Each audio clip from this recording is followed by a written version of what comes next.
What's going on? Yeah. Yeah, you know what's funny is I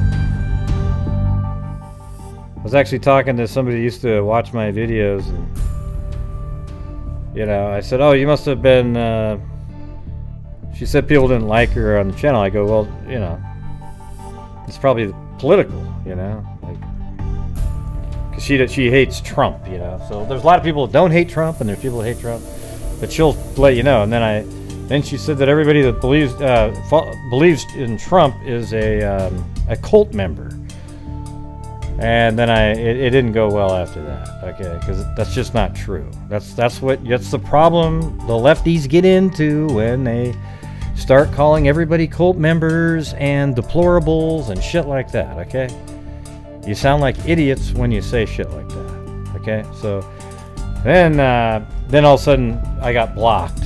See, that's what lefties do. They block you if you don't agree with them, or if you come back with the same shit that they give you. All right, that's unfortunate, but that's just the reality of it. All right, let's see. Isn't that crazy? The political shit that goes on, man. Much more important stuff going on in the world. Yeah. You know, here's the reality. You want to hear the reality of it all, everybody? Is like in reality, what has Trump done that's as a president? He's done well. Our economy and everything's doing well. I don't agree with some of the decisions he's made and everything like that. I don't like that he tweets all the time, but he's not some weird, dangerous person. Okay, I could say the same thing about Obama. I was embarrassed when he was president. I thought he couldn't speak at all without a teleprompter. He one time said that there was 57 states. He said Navy corpsman with a P. I mean, it goes on and on and on. Hey, Vladimir, tell Vladimir I can be more, you know, flexible when I become. See, there's a whole bunch of shit that everybody can always focus in on, right? You can focus in on whatever you want to. Like, I didn't like Obama at all. I thought he was horrible. Okay? So I see all the shit that he does wrong. Okay? And then people don't like Trump, so they see all the stuff they don't like about Trump, and they say it over and over again.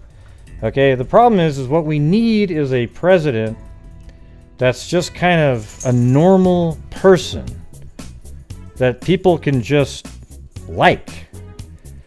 You know, even if you don't agree with him, you don't hate the person. Okay? But we don't have those. Obama was probably the most divisive president in my lifetime. He was absolutely divided the country, and that's why we're in such a horrible, just left and right, left and right, left and right, left and right, left and right. That's why we're like that right now, okay? And that's why I don't like him, and I thought he was terrible, okay? So that's my opinion. And I can have it. Does it mean you gotta go, oh, golly gray, I gotta block you now, oh boy. I'm not a Pence fan at all. You know, what I want is just some regular guy to be president. Yeah. Yeah, see that? Look at Veronica. Yeah. Oh my God, I'm out. Oh my God. Hopefully that was a joke. Yeah, no, that's just the way it is. It's crazy. I didn't like him as a president. He really divided the country worse than I've ever seen in my life. It was horrible. Okay, he picked sides all the time. You shouldn't do that as a president. Right? There you go. Yeah. And I'm not saying I'm not like this huge Trump, like, oh my God, Trump is the greatest. I don't do that at all. Like, I didn't agree what he did in Syria with the Kurds. I thought that sucked too.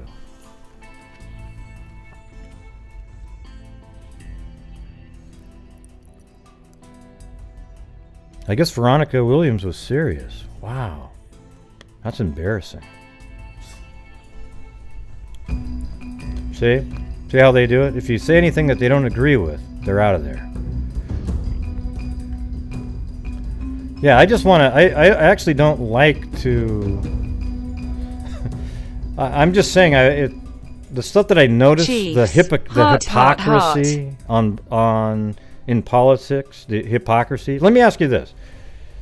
Here, listen to this scenario right here. Pretend, okay, just literally go through this with me. Pretend that Trump was vice president from the previous election after 8 years of somebody else, but he was the vice president.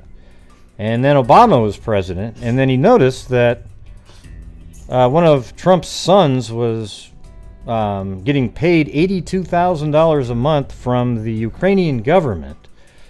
And then Trump decides to run for president. Well, isn't that sort of a national security issue at that point? Shouldn't that be looked into? And the answer is yes. Okay, so that should have been the argument the whole time. Not, well, I never really, I never really told him. Yes, it should be looked into. Okay, it should be. Okay, what Biden did with his kid is corrupt. There's no chance it's not. There isn't anybody out there with a rational mind that doesn't believe that. Okay? Here's the thing. Biden's son got paid $82,000 a month, well, along with another friend of his. And they're at this company, right? And then that company was being looked at by a prosecutor in the Ukraine for corruption. And then Biden goes in there and tells them, we're going to hold up your $1 billion of aid if you don't get rid of that prosecutor, the one prosecutor that was investigating the company that his son works for. So you don't think that that's a little bit strange? Wow. Oh my God, I'm out. Yeah. What the hell is this? Right. So I'm just saying that if I was the president and saw that, I would look into it. I really would. And I would even say, listen, if you don't look into this, I'm going to hold up your aid for a little bit. It didn't affect them at all. Okay, they got their money. I would hold it up until they looked into it. I just don't think there's anything wrong with it.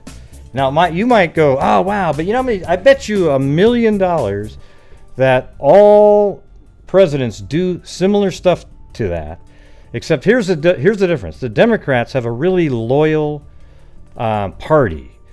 Ethics don't really matter as much. Like if somebody that's in the party does something that's really horrible, they'll all surround them unless it's something they can't defend.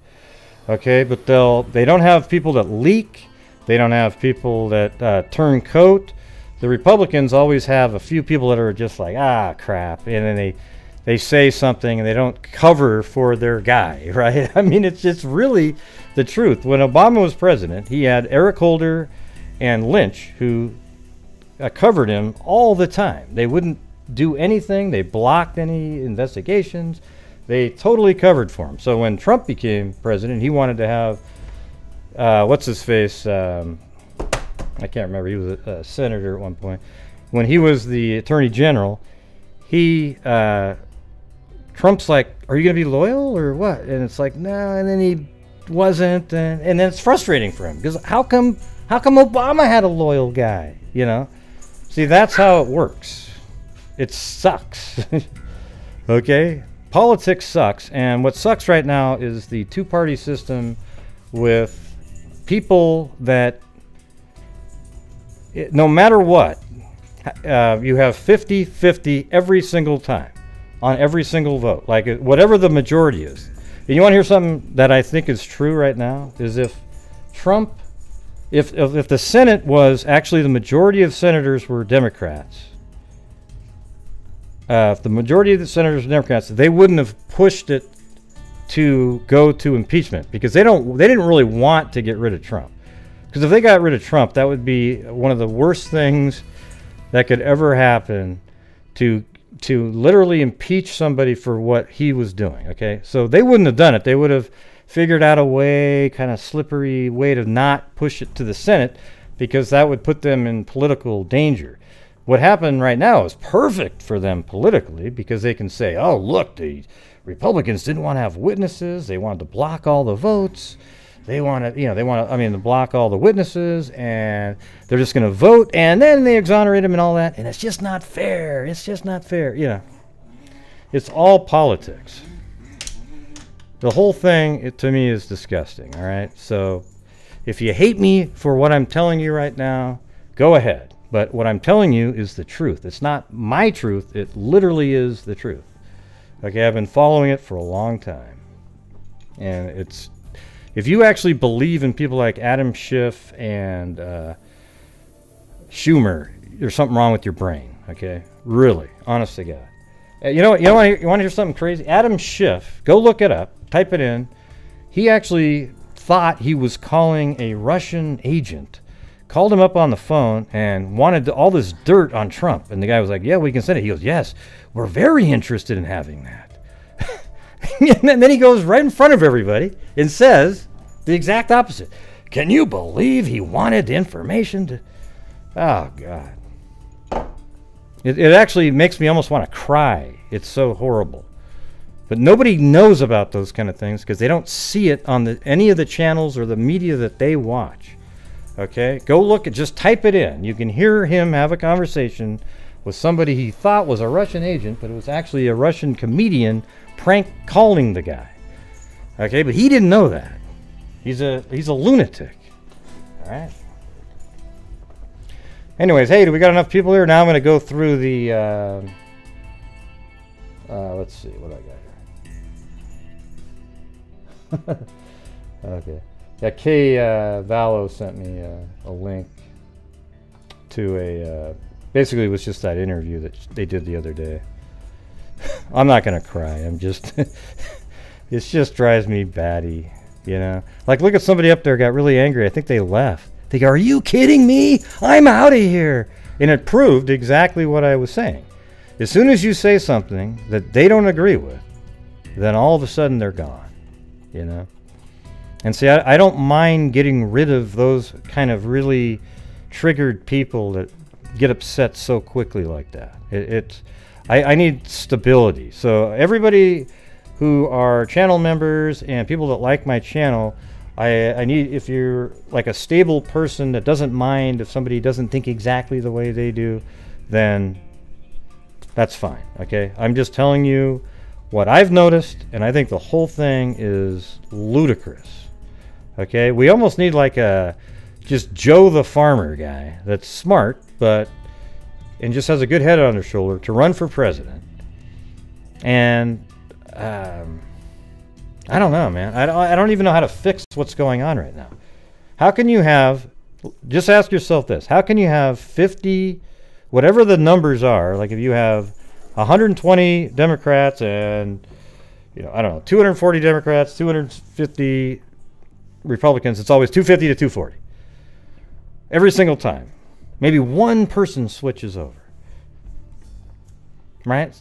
So it proves that people are just voting politically instead of using their brains to literally think through what's going on here. Okay? Man. Yeah, I'm not a big... I've been following politics way less lately, but I did watch the impeachment hearings most of the time, and it was insane, absolutely insane, everybody.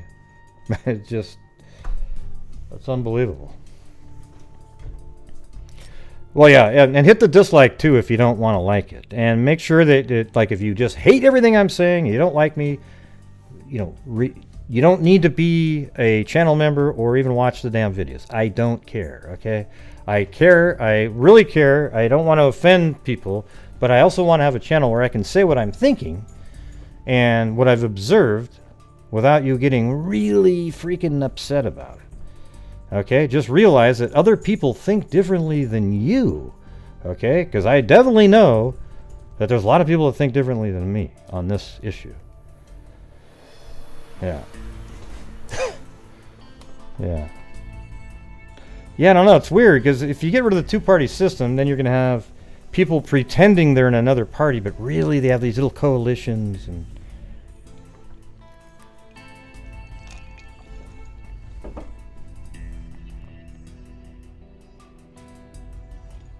yeah, but somebody got really upset. I even just explained right before that, and they go, "Are you kidding me? I'm out of here." Wow. What a baby. Jesus.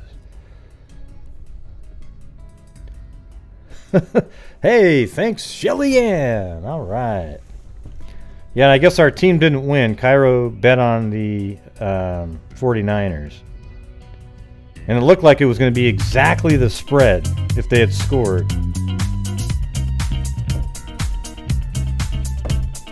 Yeah, I spend like 90% of my time on I am crime. with Grey BN.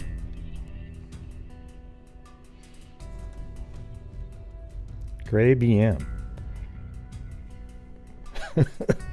Hey, thanks, Shelly. Let's see.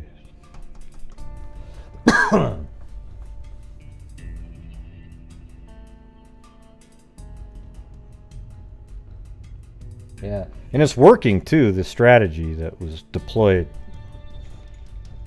by the Dems. It's working. I see all these Facebook posts, tweets, all the outrage. Yeah, do you guys really think that if it was in reverse and the Democrats had the majority and Obama was president, that they would actually vote for having witnesses? Do you really think that? Just be honest. And the answer is no. Okay? There's no way in hell they would do that. Okay? And the thing is what's his face? He wasn't going to say anything new. They already knew it. Well, if you actually think that, there's something wrong. There's no way in hell that's true. Okay? You might have, but the leadership wouldn't do it. Okay? They would protect Obama, and that's what they do. Okay? I understand that you would. And I know that there's a lot of people, I wouldn't have minded seeing some either, but there's no way in hell the left would open the door up, because you start opening up Pandora's box. They just wouldn't do it. Hey, Antonio. That's Kit Kat's donation for the Chiefs. Okay. Yeah. You only come here to laugh? Come on, Nikki. Well, you're in the wrong place if it's only for laughing. I mean, I cover true crime here. Hopefully you're not laughing all the way through it. Hey, Stacy, I think... This is Kit Kat donation for the Chiefs. Smiley face, smiley face. Hey, Stacy, I think that one guy that was commenting is sort of a troll in a way. And by the way, did you get that? I sent you an email. I think one of the images has the... You might want to check that out. I sent you an email. But that one guy, he was just like a troll. It was amazing. In the comments to Stacy, he's like, listen, some of the stuff you have in there is inaccurate. I'm from Russia. You know, and he writes this long 2-paragraph. I mean, it's just really this long thing to Stacy. And then at the end, he said, but I might be able to talk to you in about June or July. Well, listen, idiot. You could have put all of that. You could have just mentioned the things that you thought were wrong in that long paragraph that you wrote. Yeah, just don't worry about that guy.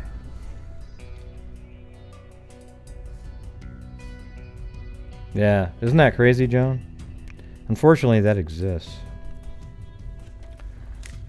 Because there's so much, you know, the lefties are so much brighter than the rest of us. We are just so dumb. We don't understand things. We're just so low-minded, you know? God, our brains don't work. We're not as morally superior. It's horrible. Yeah. Okay. So let me get to, do you guys want, I'm going to show you, I went out in the field today. I think during the beginning of the Super Bowl. I don't remember exactly what time, but I was driving around. I was out there for 3 hours today, driving around. And I went to different locations. And then I actually timed a drive from the location that Ben was sleeping to his house.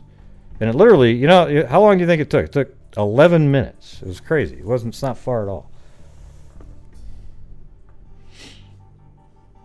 Well, I don't have anything against Democrats, you know, the Democrats. I don't like the politics in Washington, okay? And I don't like how they convince the people that follow them to hate everybody who doesn't think what they do. Like, if you watch CNN and any of those other channels, man, they make you seem like you are a horrible person unless you agree with what they agree with. Yeah, I mean, a lot of people in this right here are Democrats. I like them all.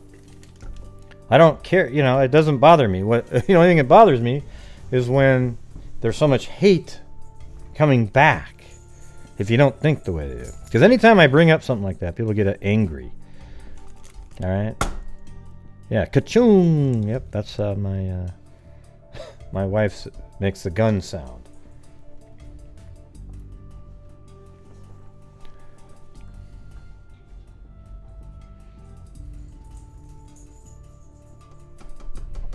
Yep, happy Super Bowl. Let me switch. I'm going to switch screens. Hey, by the way, there's this crazy. I don't know if you saw it, but here, let me put this YouTube video. A touch is an invitation to get to. It's a video of a gorilla, like a robot baby gorilla. Here, just there's the video. I put it in the chat there. Like, watch it on the side. It's crazy.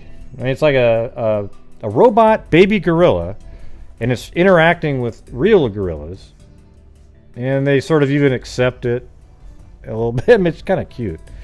It's wild. Anyways, you gotta check that one out.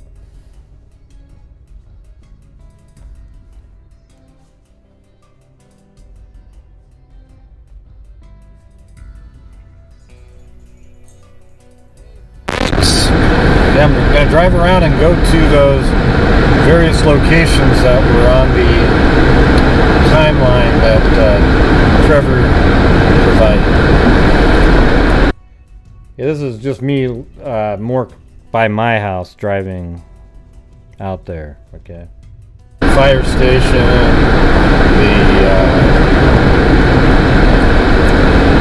I'm going to actually drive out to where Ben lives, I guess. Am I going too fast? Maybe even the Mac station. I'm not really sure how important that is. And then also where the truck was seen on surveillance, that property. And then I'm going to drive by the precise location of where the phone call was made. I think I am going too fast. And then approximately... Maybe not now. Where the package delivery person saw Allyson and Ben the second time after they delivered the packages and came back down. And then also the house where Ben slept in the vehicle. So that might give us a little bit more, you know, a better visual in our heads at where these locations are. And it'll also be on a map, obviously. So I am heading up there right now, and I'm enjoying the Dyatlov Pass series that we're doing with Stacy. I know it's kind of loud, but I just right there I mentioned the I enjoyed doing the Dyatlov Pass series. Now, she's already got these people coming in. Well, you're not accurate about this, you're not accurate about that. Yeah. And usually those are the people that have a theory that they want everybody to believe, and if you haven't told the story exactly the way they need you to tell it, so that it fits their theory, then they'll let you know about it. And of course, the person that was commenting to her said, hey, you're wrong about some of the things. You need to go check out this website to get the answer. And they went on and on and on and on.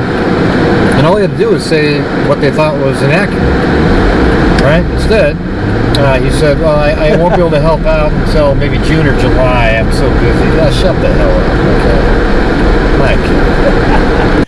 See, like, I was even talking about that on my drive, everybody. Okay? See, the thing is, the guy that was bitching at Stacy in the comments was really... What he was doing was... If she didn't say everything the way he needed her to say it, so that he could pump out his theory, then, you know, then it's an error, of course. Anyways, I'm heading out there, and I'll turn the camera back on a little bit later. Alright, that was video 1. I got a ton of these. Yep. Yeah, I just took the exit. It's pretty cool out there right now. The clouds north the original way. Right now we're going to be driving to the home where Ben and Allyson stayed that, I think on Saturday night, or I think it was Friday night, and then they were picked up Saturday by a friend there and then driven back into Hillsborough, and I think dropped off at the light rail system at Max.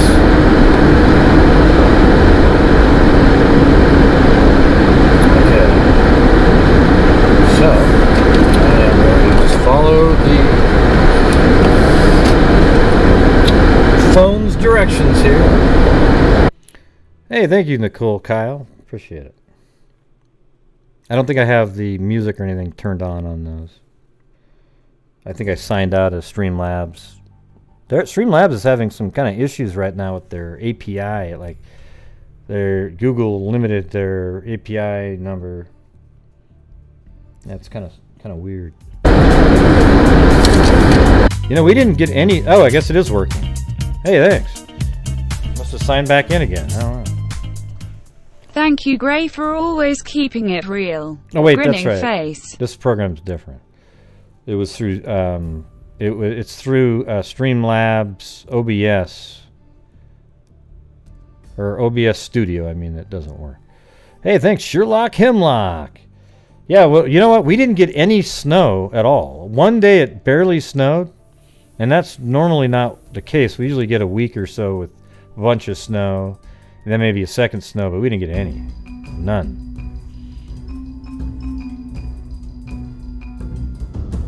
Hey, thanks, Juju Positive. And thank you, Sherlock Hemlock. I really like the Dyatlov series you and Stacey are doing as well. Very interesting. Oh. She said, I really like the Dyatlov series you and Stacey are doing as well. Very interesting. Yeah, it's awesome. I actually want to do the second one sooner, maybe. But I don't know. I don't know. We'll think about it. But Wednesday for sure at the latest.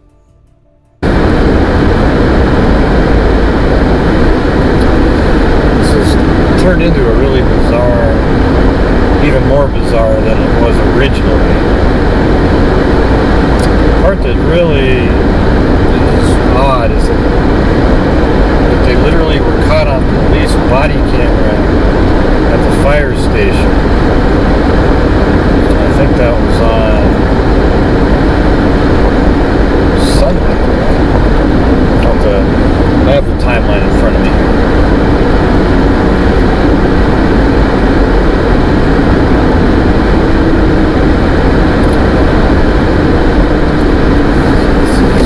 Pumpkin Ridge Road right here. Old Pumpkin Ridge Road.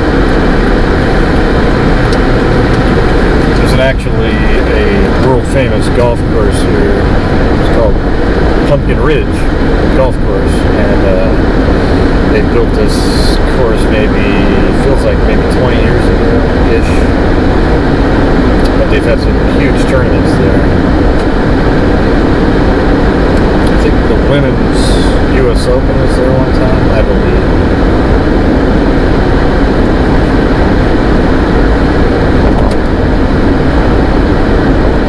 Going about Mach 10 right now. And that's right there, Pumpkin Ridge. That sign that you can just see on the road there heads to the golf course.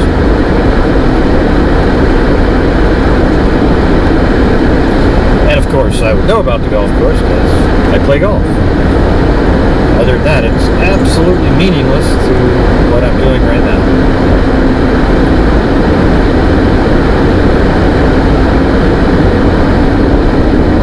Oh, look at that. Look at right there, everybody. See that? That's the calf, a thigh, and then an arm back, and there's somebody jumping over something in the clouds there. It's really weird.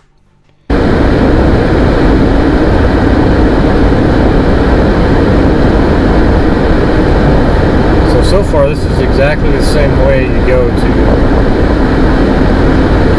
get to where Ben slept in a pickup truck and that property where I flew the drone.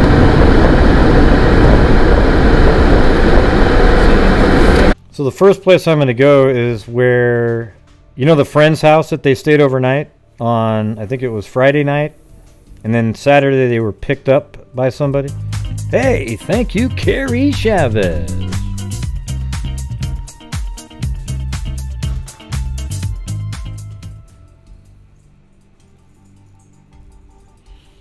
I'm going to visit all 57 states pretty soon now.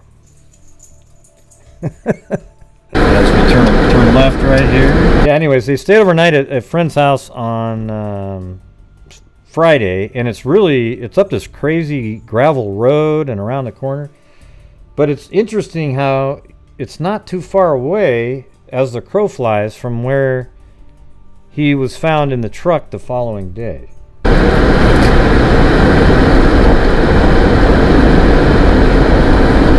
Yes, it's a Subaru. I'm not sure why it's so noisy like that. I think it's because of where I have the camera, but also I might have it was 37 degrees out, so I probably have the heater on. Apparently I'm heading to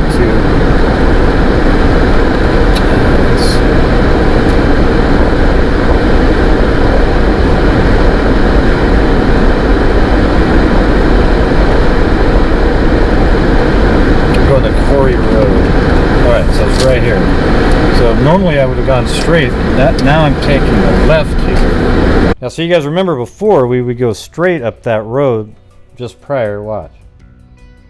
Right there, we would just go, this is Old Pumpkin Ridge Road, and that's where it leads up to where I flew the drone and everything. But now I'm taking a right, and then it curves around and kind of goes up like that. Now I'm taking the left here. And this puts me on the Quarry Road. So this is going to be the friend's house that said that the vehicle was just left there on, I believe, Monday. And that's when Ben and his dad, they came back out to pick up the truck off Collins Road, and then somehow, you know, whatever they were doing with the truck, we don't know, and then dropped the truck off at this property we're going to. As you can see, this is a little bit more rural here. There's gravel road.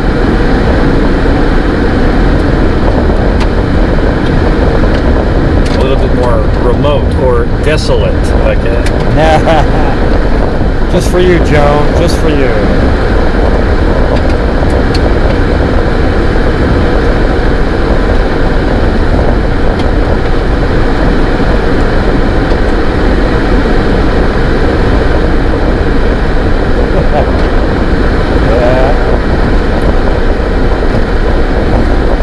This is pure gravel right here.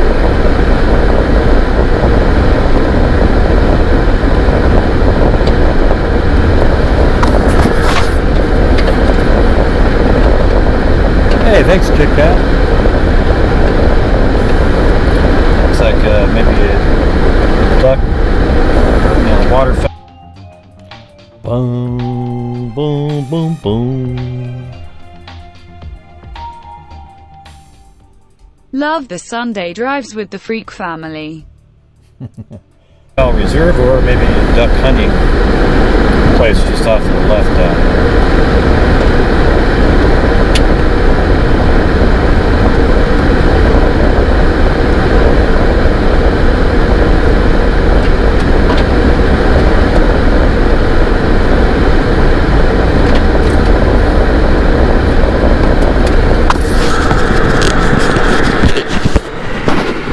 So look. Yeah, it's my air conditioner. I'm not even moving. That's why it's so loud.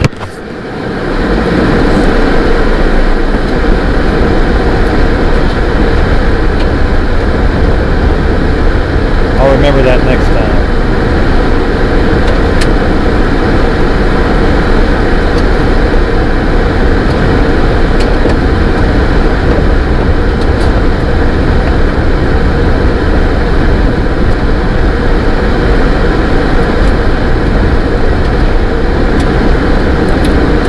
Apparently at the top of this hill is that tree is that truck is right there.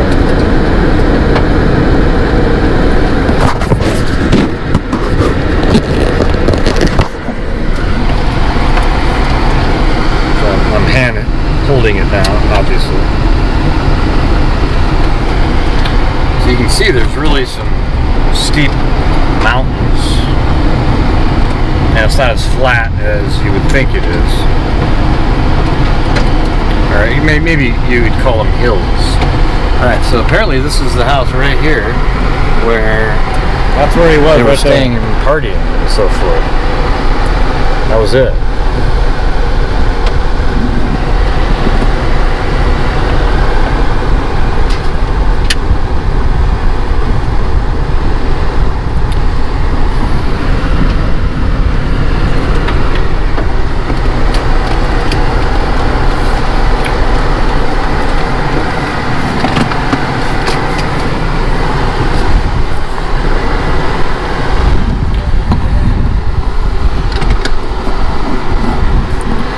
Yeah, I've played Band of Dunes about 15 times.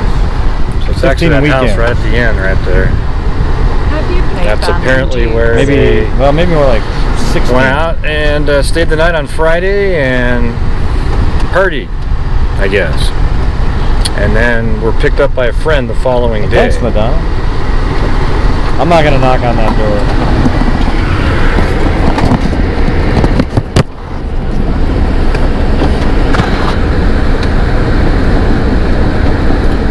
The thing is, out here it's so dodgy, sketchy, you know, just, and everybody has these big dogs. It's hard to just get out. You know, I almost started trying to talk to the guy who found, I saw him outside, the guy that found Ben in the truck on Sunday morning, but he was like mowing, and I just didn't want to bug him.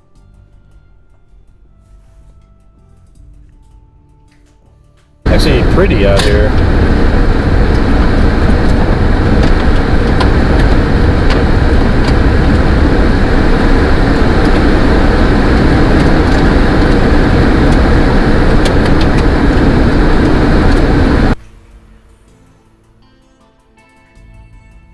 Oh, there's that one. Now moving on to the, it'll continue. Oh, this is the stop sign that I was just telling you. I think I just turned it off there, and then as I drove to the end, this is where I turned left originally to drive up that gravel road. On the last video, I just stopped the car and put in the address. Now we're going to take a left here. Now we're driving up, we're going to pass a couple other pieces of property that are important. I mean, I know it's Super Bowl Sunday, but I was actually thinking of going up to the guy's house and asking him what he saw.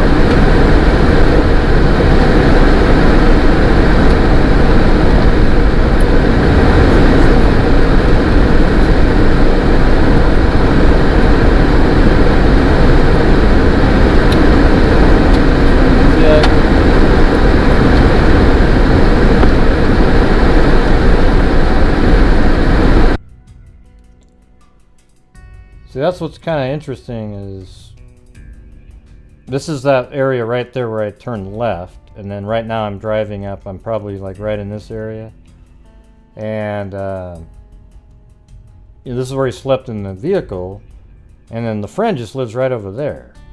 So you could have tried to go down this hill up like that and just kind of walked across, and you'd be at this house over here. It's not that far. It's 3/4 of a mile. That's not far at all. Oops. That was all the files that I had.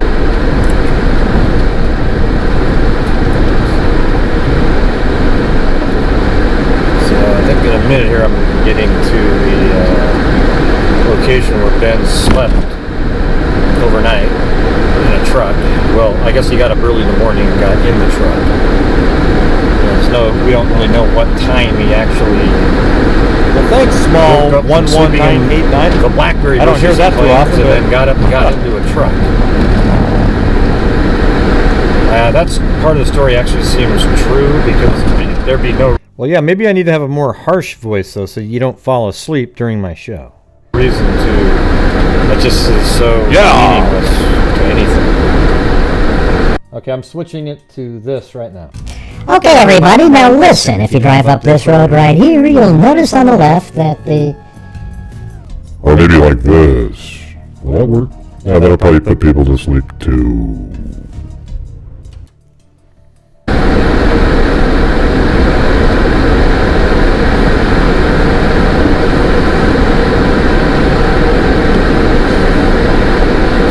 Yeah, there's people walking around. I didn't really want to go up there.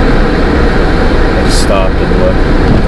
I had like a lady outside taking groceries out of her car. I didn't want to. So right here where the sign says post. See, when I drive by right here, this lady's standing out there. Stood. No trespassing. Keep out. That's right exactly the spot where they were looking. That's exactly the spot. Now, actually, there's 2 people there. 1, 2. So it definitely wasn't gonna get out of the car there. Those are the people that got angry that I flew the drone from just right here off to the left. Where they were located. Of course, there's some lady standing there today, probably watching out, wondering why I'm driving around. Oh well. Well, thank you.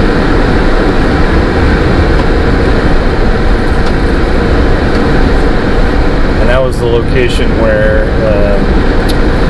apparently he slept in the bushes and the dogs hit on those houses right there with Allyson's scent, which is strange because that would then lead you to believe she made it down that far.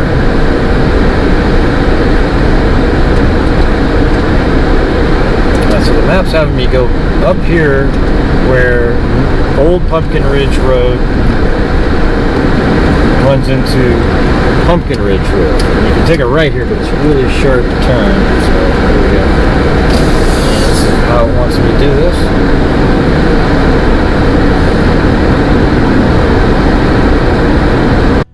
Yeah, so it's right around in here where my phone map dealy program, whatever you app, it really just went haywire. I mean, I didn't know where in the hell. I think it's either right now or a little bit later, but I started driving out in the middle of nowhere and it wasn't leading me. And then every time I would drive more, the map would change around and change what it was doing. And it sort of made me think that I wonder if that's how they got lost and couldn't find their grandmother's house. His grandmother. The other grandmother. There's one that found him, and there's another set of grandparents that live out here. Or didn't find him. When he went to that person's house to make the phone call at around 10:30 to 11, he called and got a hold of a grandmother. And that's a different grandmother than the one that he apparently that lives out here. So the other set of parents, I guess. And let's see. And the grandmother that drove out there never found him. You know, something that I was thinking that it's a little strange is this. So you remember we were talking about the other night that the grandmother came out there and she was told by somebody, oh no, Old Pumpkin Ridge Road is back that way. So she went up, turned around, and drove that direction. Well, what's interesting is when the phone call was made to the grandmother to have them picked up, they're nowhere near Old Pumpkin Ridge Road. They're way up north of that. So did they actually tell the grandmother, hey, we're going to walk somewhere first and then you can run into us on Old Pumpkin Ridge Road? Something to think about. Hey, thanks, Lori Staggs.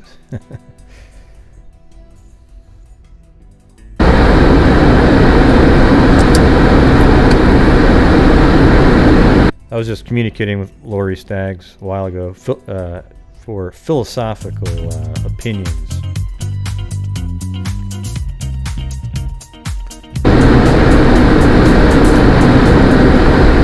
Thanks for the field trip, Sunbelt, going Starwing, base return, Rinking base return.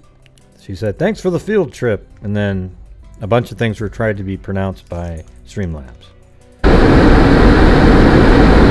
And don't hesitate to stop at any moment and notice a cloud might be a particular shape. And of course, at that point, it's really that thing that you said it looked like.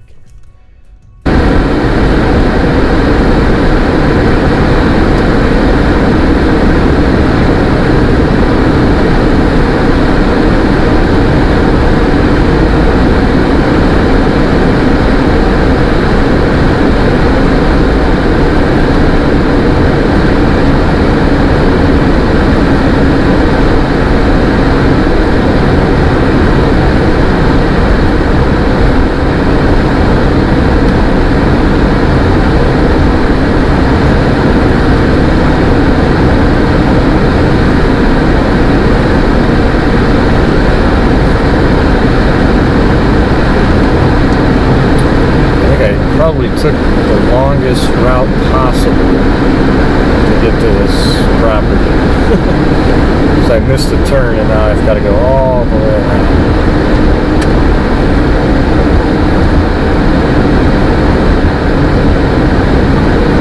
Well, the thing is, I didn't actually miss the turn.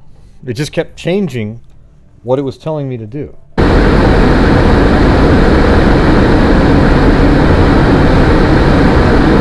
But you do get a sense that it is pretty wooded out there. But if you notice, there's always a home every once in a while.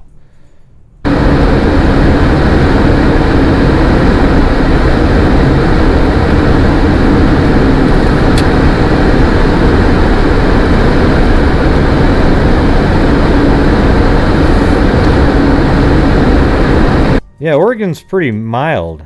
I don't know, a lot of people have this weird perception of Oregon where, I mean, Central Oregon gets a little bit of snow, and we get some snow, but we hardly get any snow every year. It's just sort of like for a week or maybe two, and then it's gone. And it does rain. It's been raining and raining and raining and raining and raining and raining. You're just seeing a miraculous day here. It hasn't been sunny out.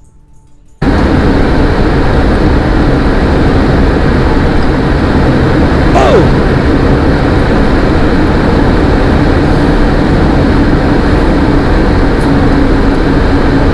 Well, I guess we're hoping the 49ers win today, so that Kyron wins his bet. Yeah, I guess they didn't win. Yeah, I've lived here since I was about 7. Action going on.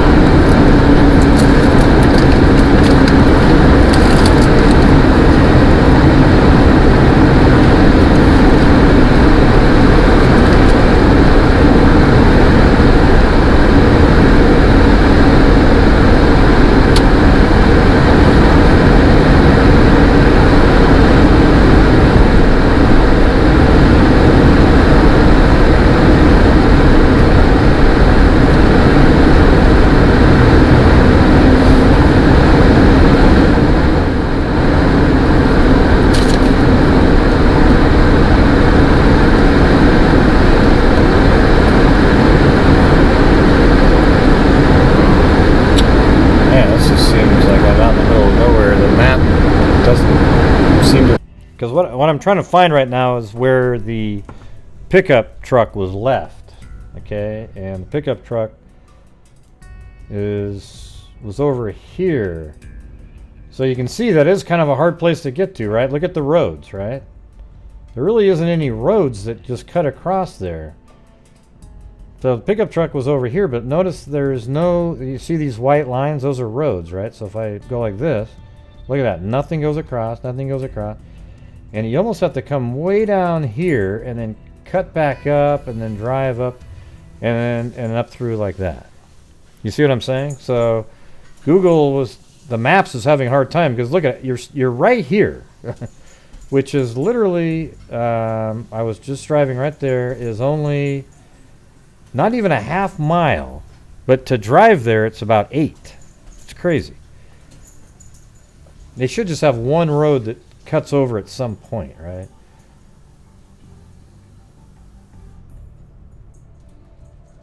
So I guess, yeah, let's see.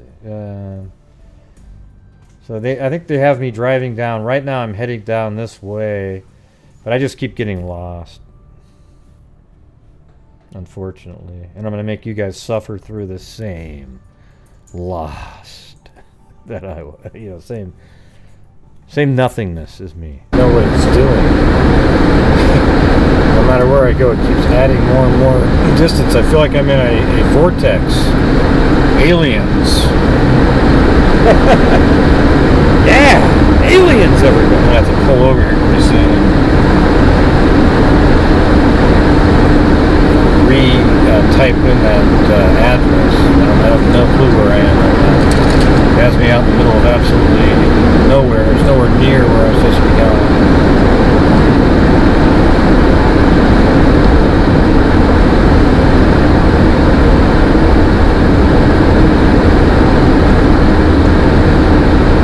And he's around the far turn. Look at, he's going about 100 miles an hour. 100 miles an hour around the far turn. Oh! Man, look how far. I feel like I'm going about 100 miles an hour. Well, this is a waste of time driving out here. Let me pull over here real quick. Now, see right here, there's a sharp left. That's where I should have gone, but I didn't get that update on my phone. All right, so that one ends. Yeah, they've done a great job putting up missing person signs all over the place. I just saw a really big one. Yeah, now I'm back their ways. Just right in the middle of the neighborhood that's not even really that close to where. Yeah, now I'm like this. Over here. I think though this might be where that command center was. Oh, way over here, right? Like I'm not even close to getting up first night. They sort of had the family in the foyer of the school, and there's a more official room. Oh, by the way, I have a huddling up. I have this this camera strap thing that I can put on my chest now, so it's filming. So I was going to use it, but I didn't really have any need. I got out of the car at the fire station and put it on, so at least we'll get to see that. But nobody was at the fire. It was, well, there might have been people there, but it was closed. Yeah, that's right. So this is that spot. So I got severely turned around, but again, I'll just drive through. Okay, so this, I'm just showing you again. This is where I went on Christmas Eve and on Christmas. This is the command center. This is where the command center was that first night. And it was right. Misty Watterson and her family were right through these doors over there. North Plains School.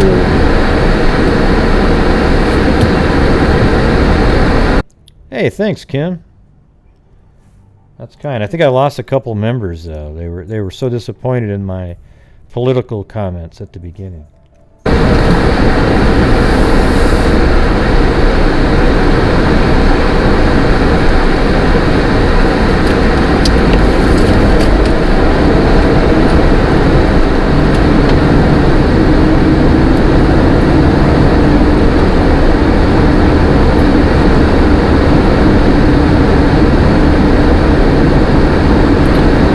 Trying to get to that location where the car was left overnight, the stolen vehicle.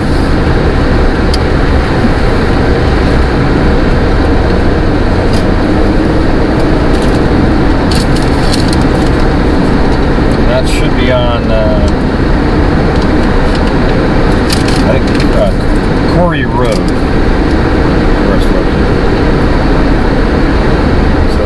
right now we're getting back to almost where we originally started, where I take this right, and I mean, hell, if you guys have been watching my channel, you've seen this road a million times. Allyson Watterson poster on that telephone pole there. So there's a long straightaway here, and at the end we're going to be taking a left, apparently.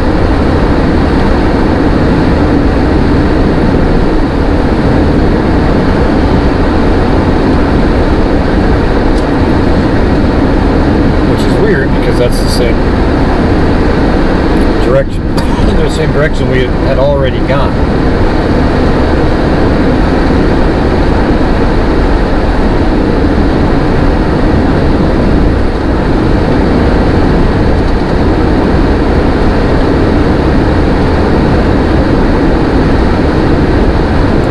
I'm telling you, man, it's like a vortex out here. I'm gonna have an episode on my personal paranormal channel.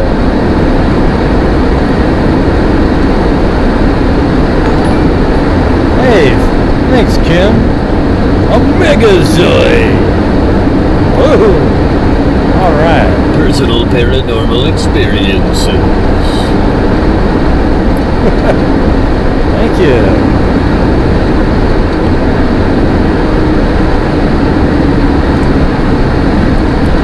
Do you know that, like, hey, you do have some crime over there, small 11989. Because we've covered 3 or 4 cases out of there. You remember the barbarian over in Melbourne that killed the Palestinian exchange student? The rapper? Yeah, I actually have all of his raps. Good stuff. Google's detection of using a song is too good.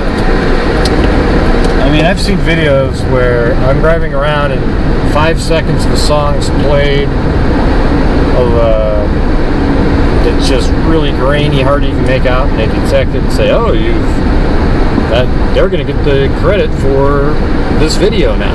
The ad money goes to them. It's crazy. So apparently there's a left I'm taking up here. Wow, Jamie, that was very cool. See? Yeah, we have different political views. I like all of you, though. I don't care. We might get in arguments about it, but I don't hate somebody for thinking differently. It's just, you know, when you get hate at you, then that's where things get kind of weird. But that was very kind. Thank you.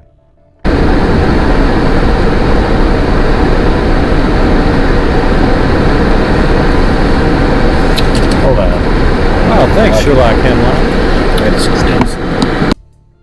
Okay, now we're going to switch over to the next video. Man, I got a lot of videos here, so this might take a while here. I just kept recording over and over and over.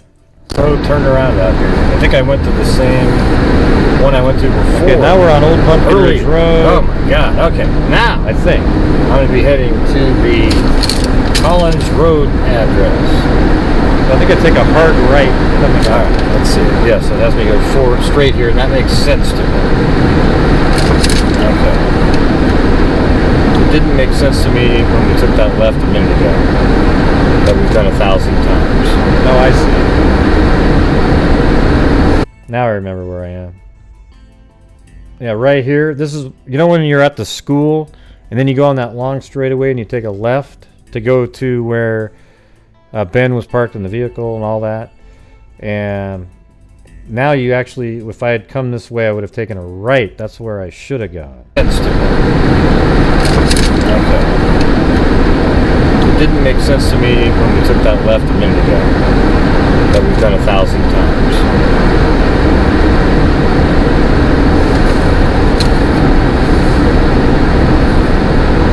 Oh yeah, yeah, no, but it's also, you know, it is different over there in Australia too. You know, I've been there. I lived in Melbourne for 3 months in like 1981, and I have the original. Here, hold on one second.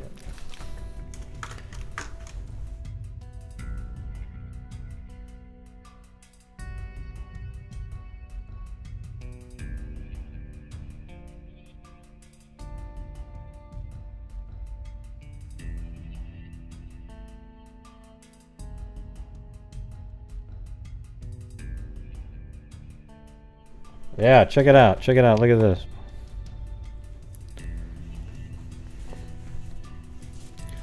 Look at this right here. Can you see that?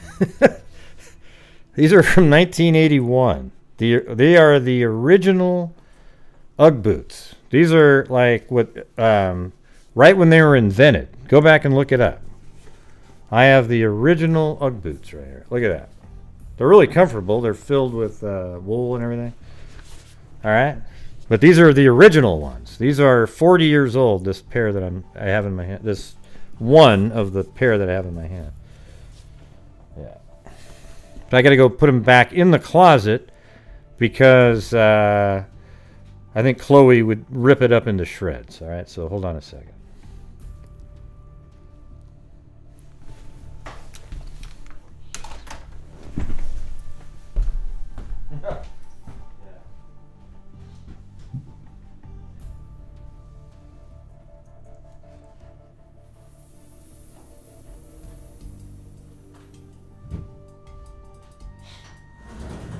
I just showed everybody the Ugg boot. It is Australian. You know, the funny thing is, Chloe ripped that thing. If that was even on the floor for a minute, oh my god, I think.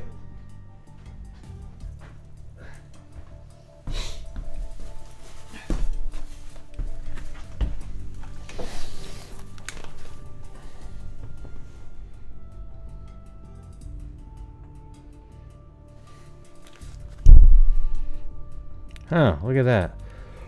See that on the screen? Look at this thing. So this is what's showing up on the screen from...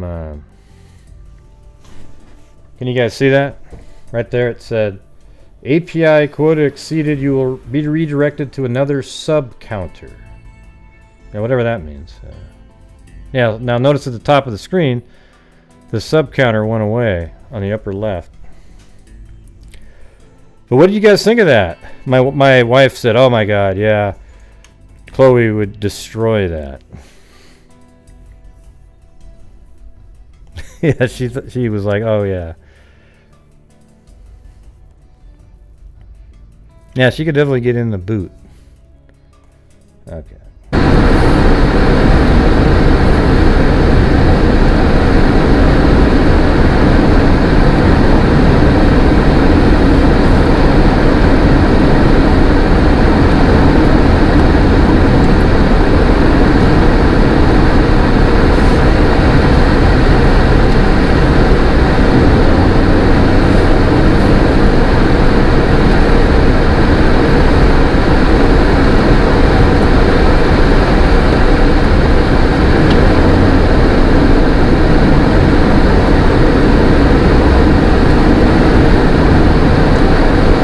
See how they got lost out here. It's hard to find. I mean, the Google Maps is just really struggling. It has this really, like, it's not far away as the crow flies from where I was, but driving, it's far away. Bizarre, really. And look at all these really expensive homes right here.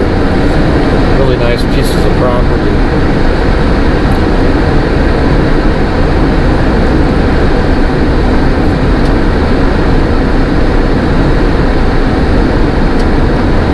See, as a crow flies, it was only, I think, not even a mile. But to drive there, it's literally, they have it down to like 7 miles from where I was. Because you have to go way down, wind around. Maybe I just don't know the area, so I don't know the shortcuts if there are any.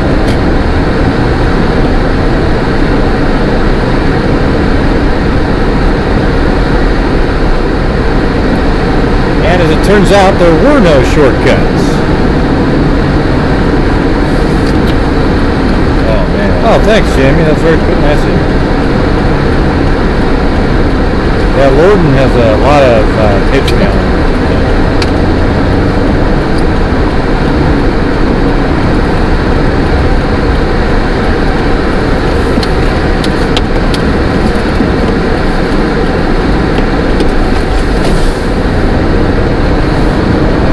Must have been lost again. I think I almost ran out of a full tank of gas. I mean, it was like crazy times.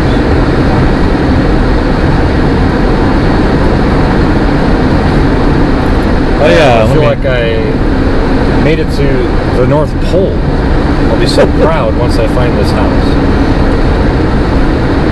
I think it's like over here somewhere. Let me check.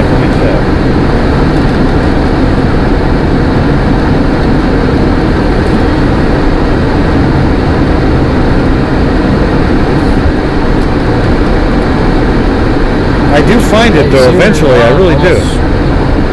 I mean, just a ton of telephone poles. You see the posters of it. Like there's one on that one. Yeah, right there above. Well, I can tell you this, they really covered with posters everywhere. I mean, everywhere I went today, I saw them everywhere.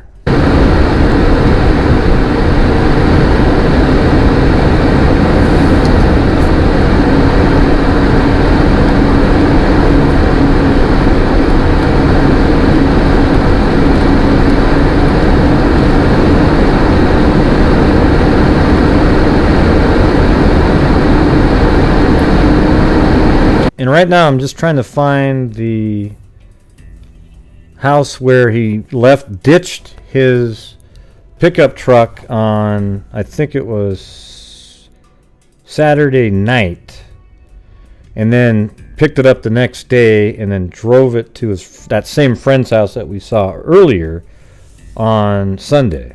Actually on Monday he drove it there.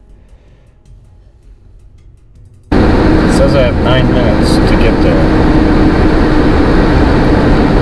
4.9 miles.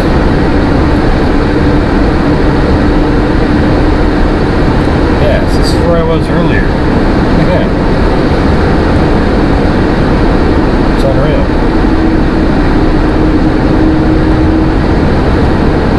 See, I'm just going around in circles. It's crazy. Oh, man.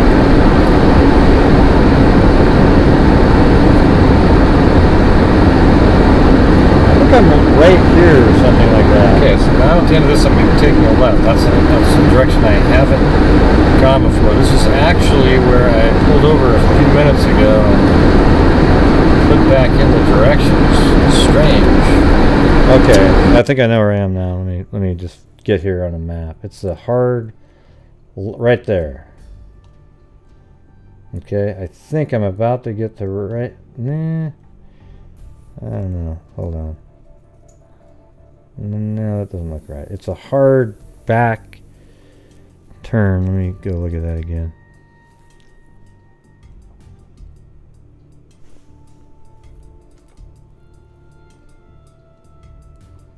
So I'm trying to get up to here, down there. Okay, is it right there maybe? All right, let's check.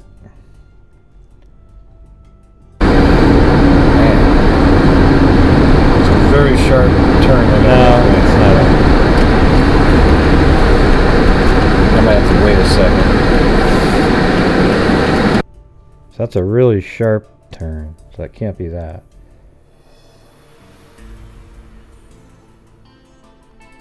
There it is, right there. Okay, so we're about to go like this in just a second.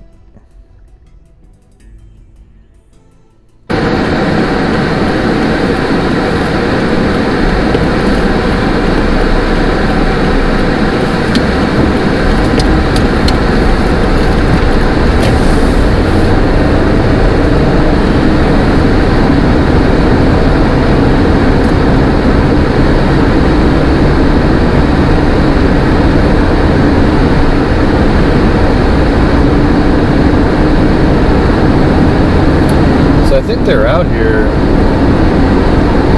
They were searching earlier this morning at 9 somewhere. I don't know exactly where.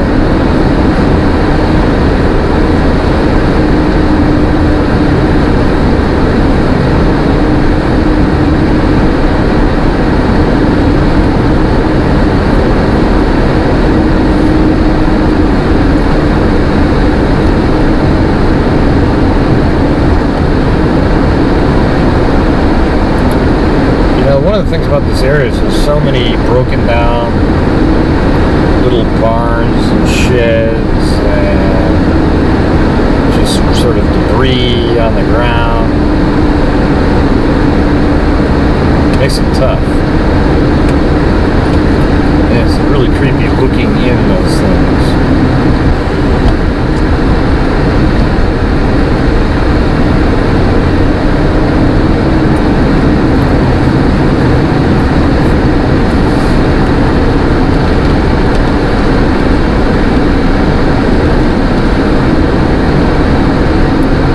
I've got 6 minutes left to get there.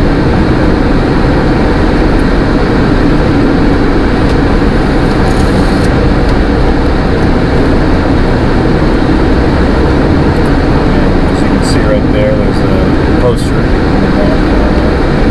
on the ground.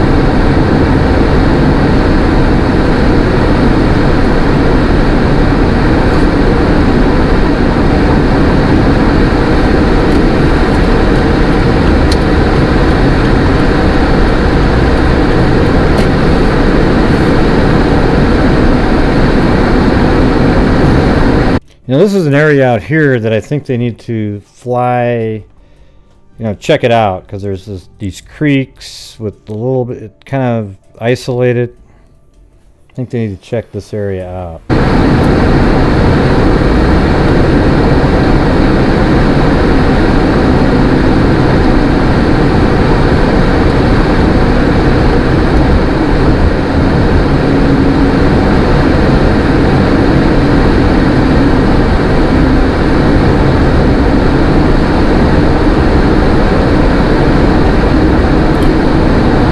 Originally typed in this address, the Google Maps was all over the place. It kept shifting and changing around. Okay.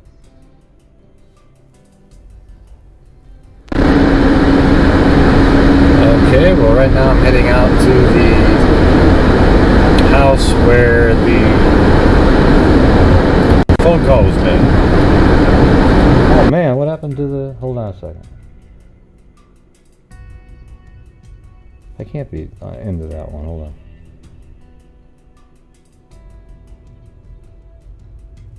Oh, I guess, let's see, that one ended there. 6:15. Oh man. Looks like it skipped over that one. Well, trust me, it was really cool. Well, actually, let me show you. So I'll have to do it using Google Earth now. But it's like this. You keep driving up this road, and then let's see, how did I do that? Okay, yeah, then take another left right here, and then it winds up, and I got to right here, and all it is this really long driveway, so you can't really see the house. But look there's street view there, so we can look at it anyway. It's old though, really old street view.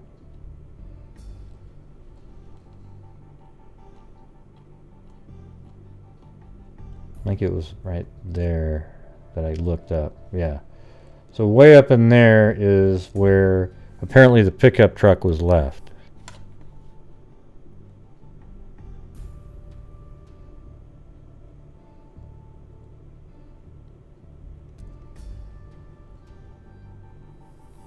Oh yeah, yeah. Looks like we had a troll in here. Well, it's just supposed to give everybody a feel for what the area looks like, and people can think about where it might be. I mean, what do you think? And it also keeps the story, people talking about it. Sorry, Barbara, but you're just a troll. Okay, everybody knows that. How does your comment help, Barbara?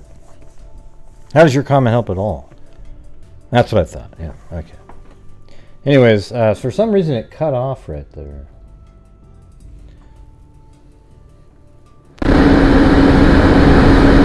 Okay, well right now I'm heading out to the house where the phone call was made. Yeah, I'm just trying to give everybody a visual because there's no street view. Okay, when that street right there had street view for some reason, and that was from 2008, but none of the other locations have street view, and so I'm kind of making up for that by driving around. And then just down the hill from that is where the last sighting of them. And he had warrants out for him already, so I think some drug charges by the FedEx person.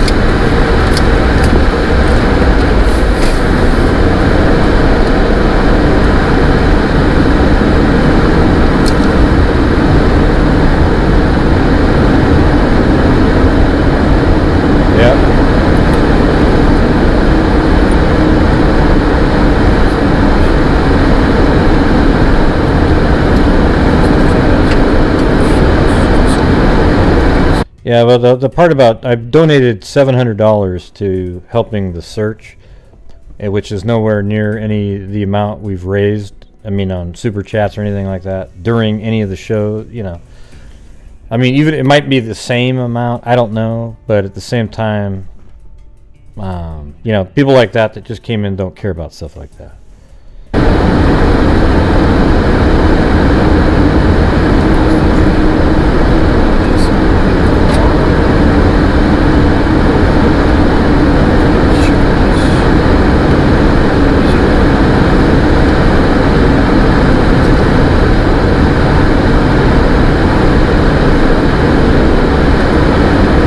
Thanks, Amanda Belg.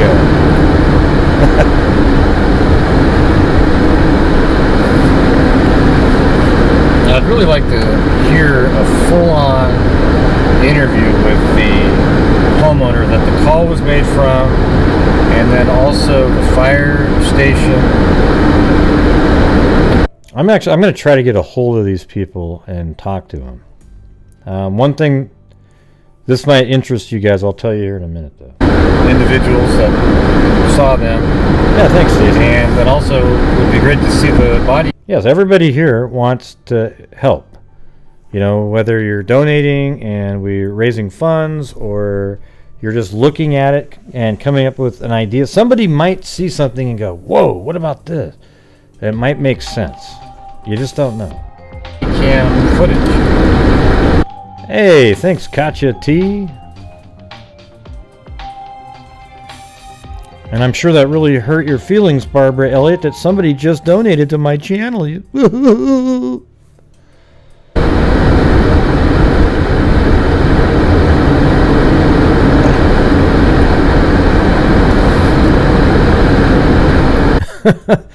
Hey, you were here, Kelsey. Hey, look at that.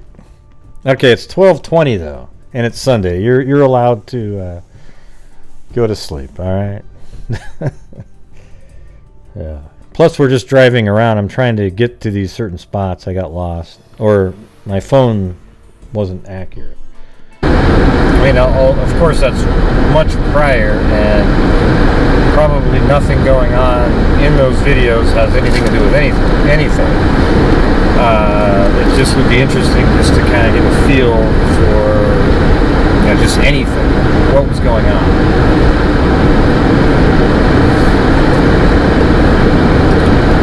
The interview with the homeowner where the phone call was made, that one would be very useful.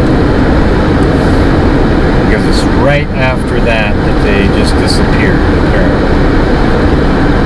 I think that's on Sunday. It's weird how much went on Sunday. Now they're apparently at the fire station, they're over at a Winco, they're just everywhere. They're out here again with perhaps the stolen truck. You sort of wonder if the stolen truck was going to be used for...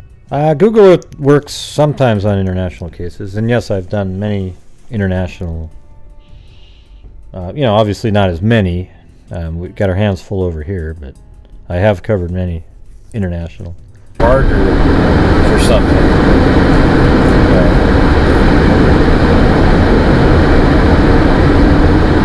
I'll trade the stolen truck for X. Yeah, if Kelsey had seen those Ugg boots, she might have forgiven me for wearing New Balance. Well, maybe not ever forgiving me for that, but the Ugg boots might have went, okay, he's got a little something else. Drugs, maybe?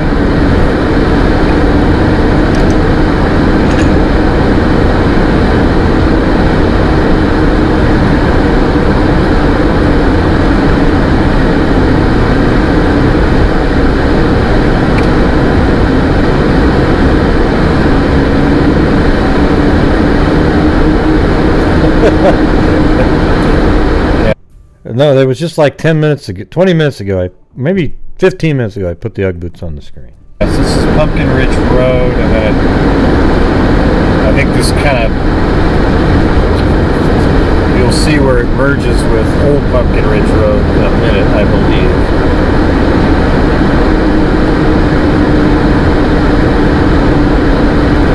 I guess I'm not going to be forgiven.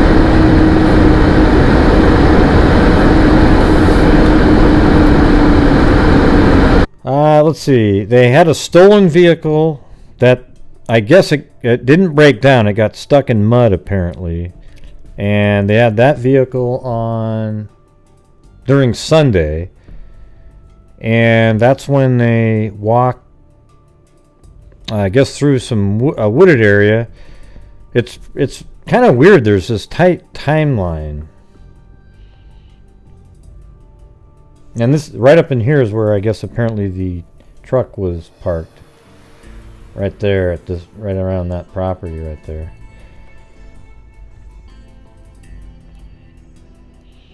Yeah, so they were. Let's see, where was that spot? I even went to the man. I went everywhere. It's crazy. I went to the spot where the surveillance was taken too. Although I wasn't. I know it was the property that I have on the map, but I wasn't sure, so I went here. I think. Maybe I didn't do that. God. Yeah, I think I missed it. Yeah, definitely missed it. I think I actually went up around here. Yeah, I did. That was stupid. I went to here.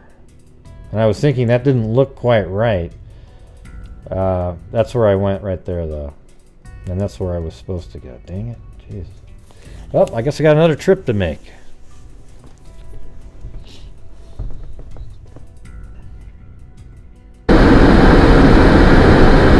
Yeah, they were doing a lot of walking after probably 10:30, maybe even like 10 o'clock a.m. Sunday. Then everything else was on foot.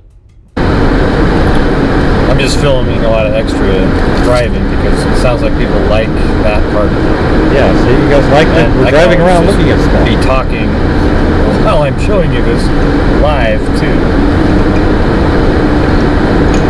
Yeah, so right here off to the left is Old Pumpkin Ridge Road, where that stop sign is, and then going. Yeah, see, look how crazy that is.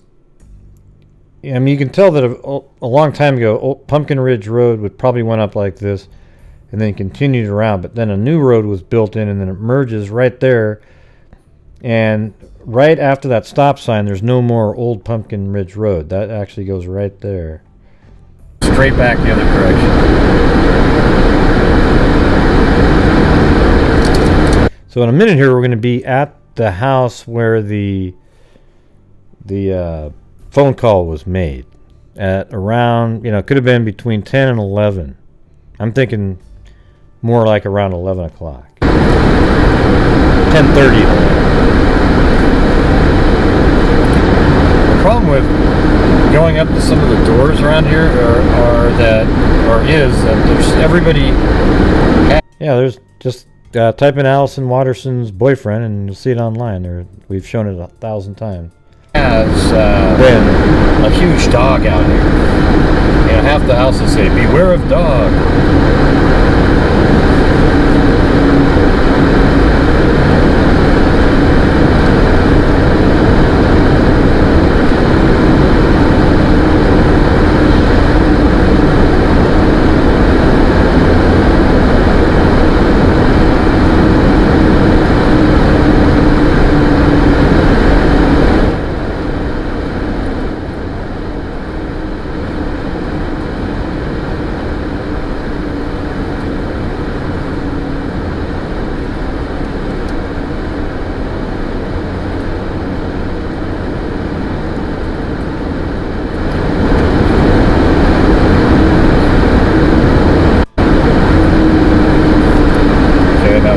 Spot that I went to.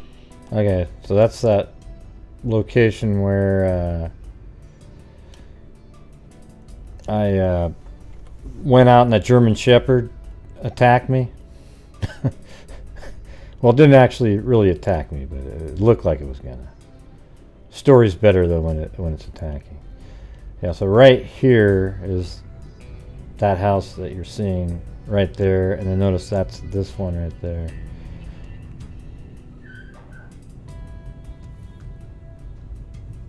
The guy's house that had the big German Shepherd.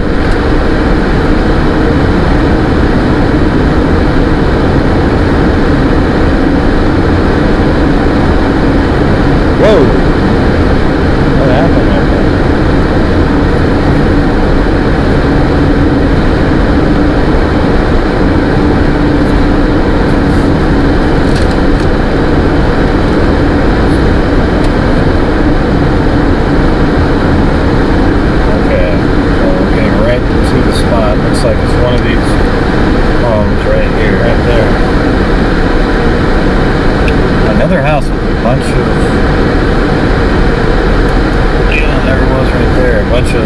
Broken down vehicles and whatnot. Okay, so I'm gonna turn around right here.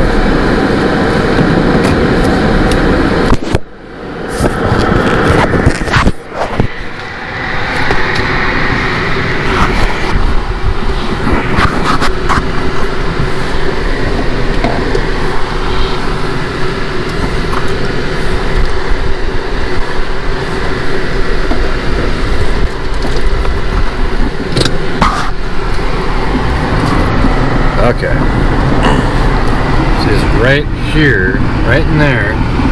That's where. Yeah, so right in that this house right here, right in there, this house. That's where they made the phone call.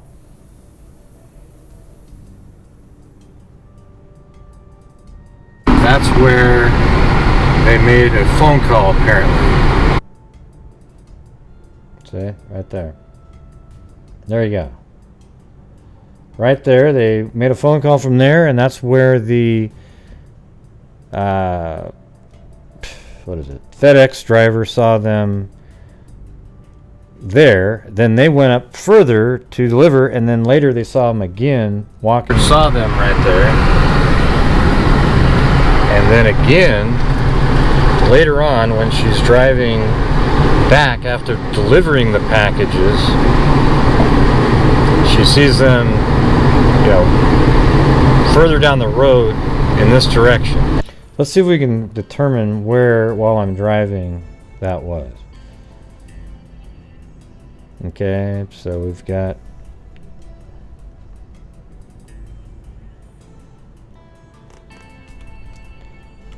I was totally backwards right there. So right here, and then it's right around that turn, and let's see if we can make this out. I'm going to just look at it on my other screen. Go back a little bit. So there's that house.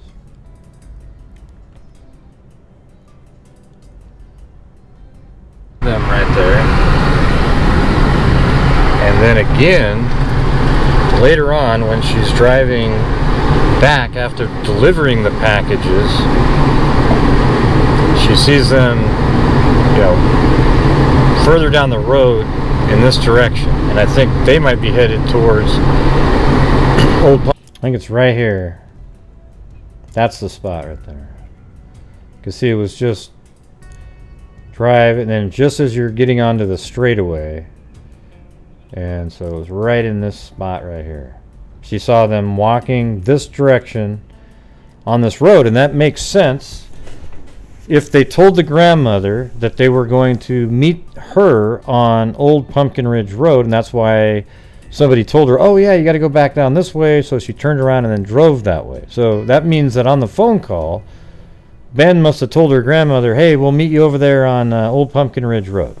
And the grandmother got lost, which is really easy to do, as you'll see here in a minute, because you have to just notice the turn. And as a matter of fact, a few minutes ago when I was showing you the drive up there, you see how you'd have to make this hairpin turn to the left to get back onto Old Pumpkin Ridge Road. So she probably just drove right by it and had no clue where that was.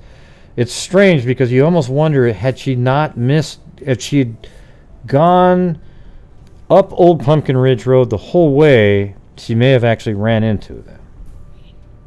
Pumpkin Ridge Road as well.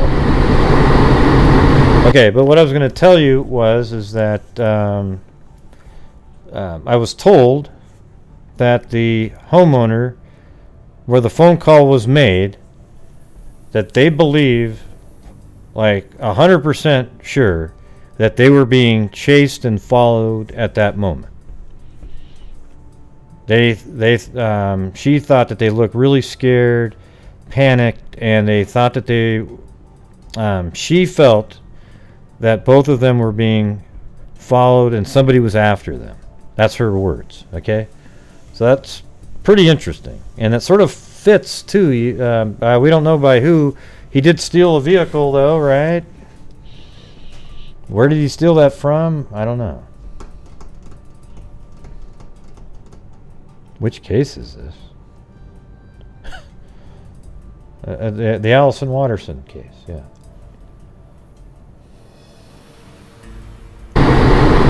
So they were headed down this direction, and they were seen again, but then after that, the story just, there's no information really. Look at that comment right there is almost just like this. Okay? What the hell is this? And I guess what's weird is why did they tell the grandmother to meet them on Old Pumpkin Ridge Road? Because if the call was made up there, that means they would have had to walk all the way down here, and I think around in this area is where the UPS or the FedEx driver saw them. They were heading down this direction for a reason and wanted the grandmother to pick them up on Old Pumpkin Ridge Road. Where the FedEx drivers saw them, and that second location, is quite a ways from even getting on to Old Pumpkin Ridge Road. Because if you notice, I'm still driving and I'm not there yet. I hadn't really thought about that. Like, why did she have to ask how to get to Old Pumpkin Ridge Road? Or why was she asking that? And that must mean because they told her to meet them on Old Pumpkin Ridge Road.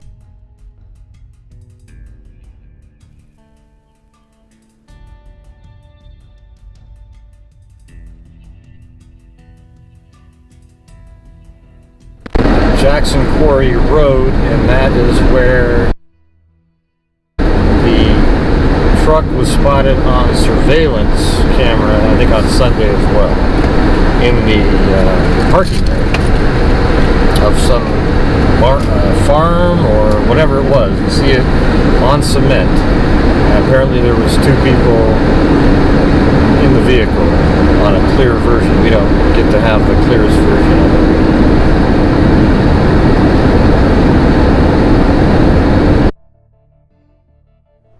Look at that right there. There's a chipmunk playing with, well, another chipmunk running in front of it. Do you see that?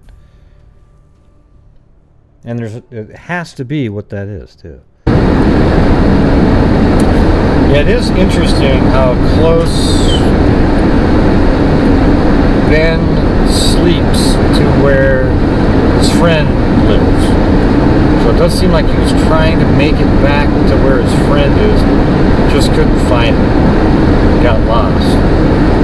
Basically, all he had to do really is go down that road from where he was sleeping, maybe another quarter mile or half mile, then turn right on, I think it was,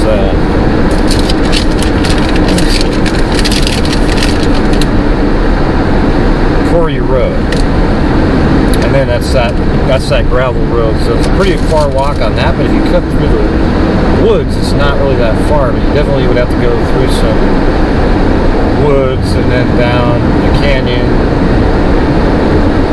and you know, like over maybe possibly a small creek of some sort. Okay, so now maybe taking a left here.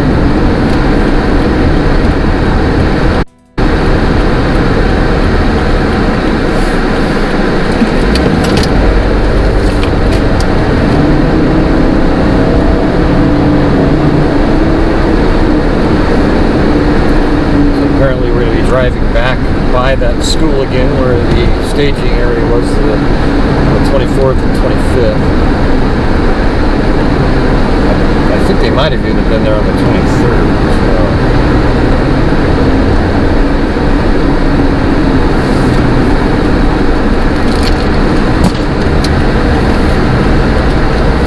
So yes, it's having me drive by the school again.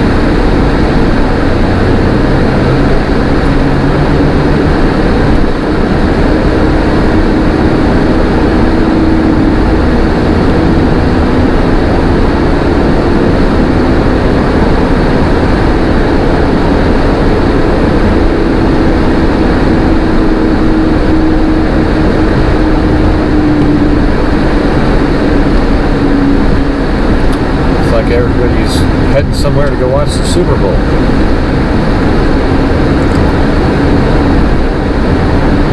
Glad I just don't give a damn. I rarely ever watch it.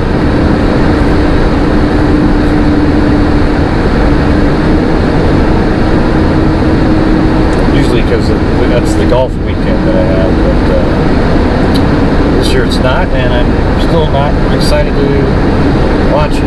Although Damian Lillard scored 51 again last night.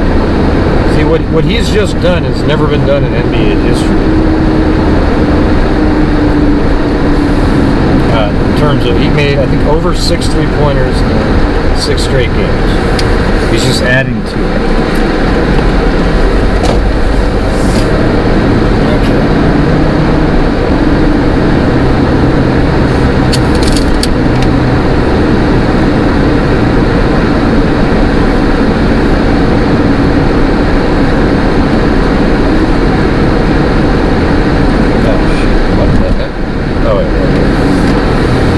They wanted me to turn on a train track.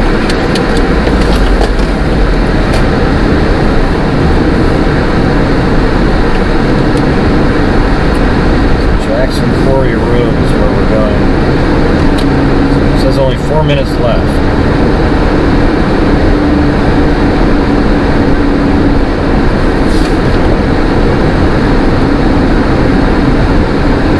What I'd like to do is time a drive from that house that Ben was sleeping at to where he lives. So I might actually go back and do that.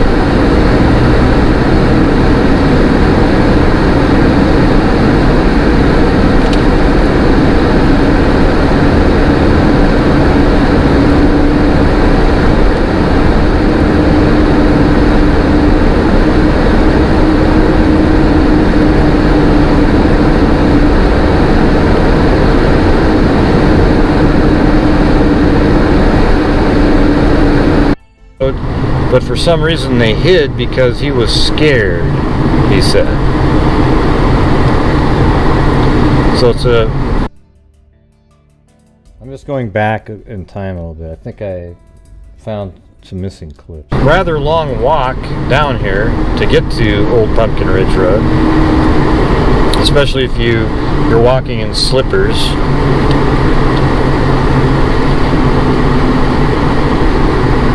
This is one I was missing from a minute ago.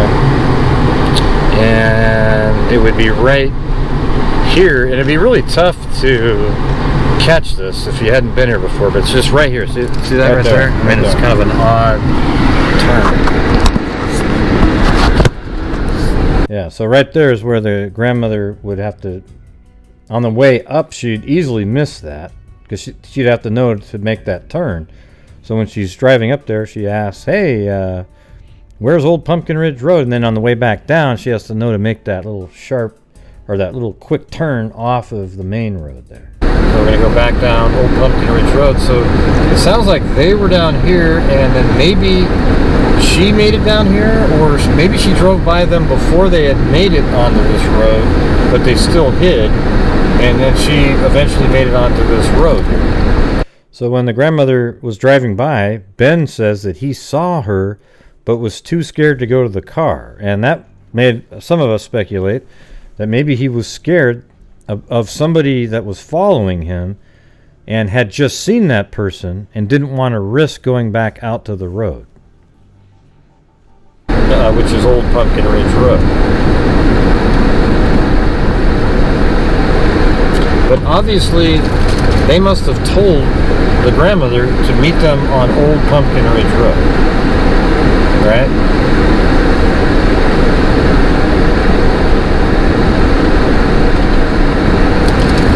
And now we're back to where I flew the drone, and then right around this corner, up there on where that lady's walking way in the background there, that is the location where I think he slept in a truck.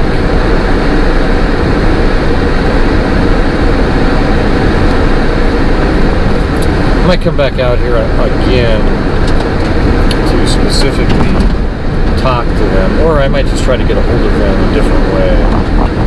I don't like interrupting people during their, you know, they're out, looked like there's somebody doing some yard work. Super Bowl's coming up, they don't want to probably be bothered. Hey, now, you know what, I might go back a little ways. Remember that footage that I thought was missing? But I think I do have that.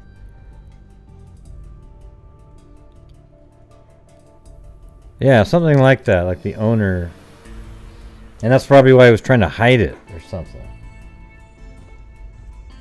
Let me just try to find this. Hold on.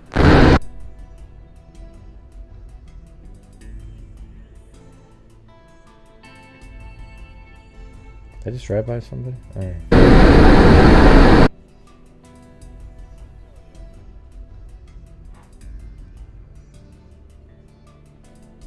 I'm looking for the one where I was way up in the mountains and it ran out right when I was about to... Yeah. Right here, this is it. This is where he apparently dumped the vehicle up in this area.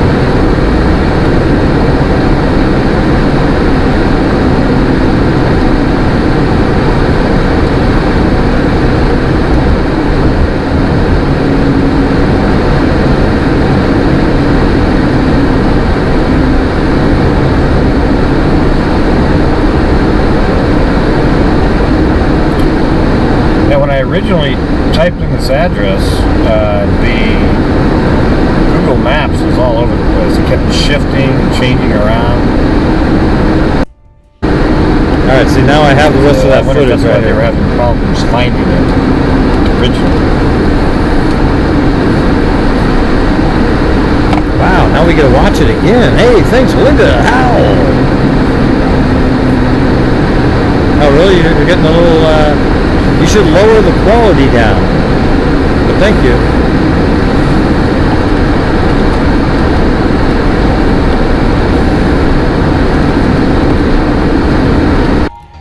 Well, maybe... Internet not nice tonight, so we'll catch replay. Thanks, Gray, and you and Stacy were awesome. Night freaks. Hey, thanks, Linda. Yeah, so the part about Allyson makes it strange. Did they catch her and take her? Well, it makes me think that it's a better chance of her still being alive in a scenario where they were being followed. Like that. I mean, there's just a better chance. If it has something to do with Ben, then there's not really that great of a chance, because Ben, you know, he would be the only person that would know, and then where is she? If it's somebody else, this is what we talked about almost like on the first night. Okay? So here we go. This is driving up to where apparently the stolen pickup truck was left. I keep saying car, but it's a truck. Was left on, let's see. It must have been on Sunday before 11, like maybe more around 10 o'clock in the morning.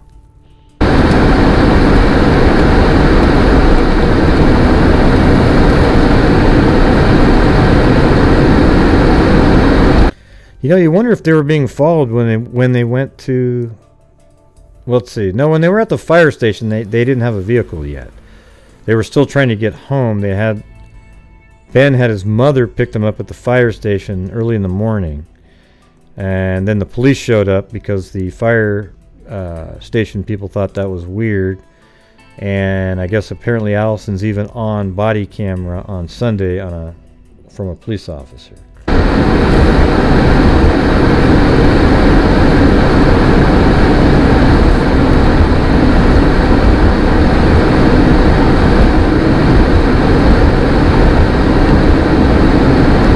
Yeah, but it's kind of like, who were the people that he stole the car from? Were they other drug people?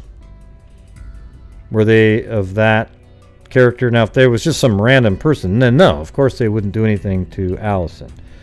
But if you're in the drug world community, it could have led to something else, okay?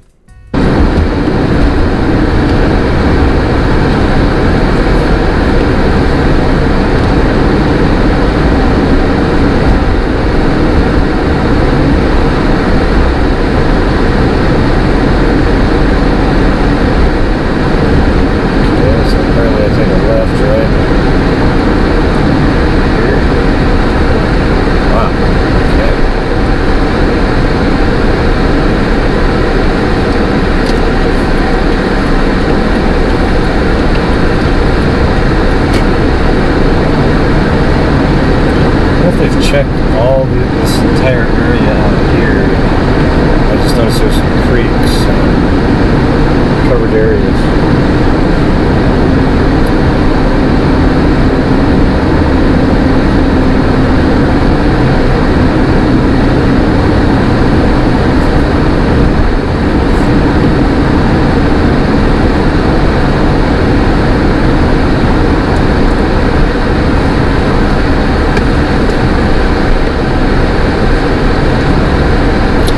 Like we're on Collins Road right now. There's another missing person poster. So some nice houses up here, for sure. An area of interest here, because apparently they were out here together.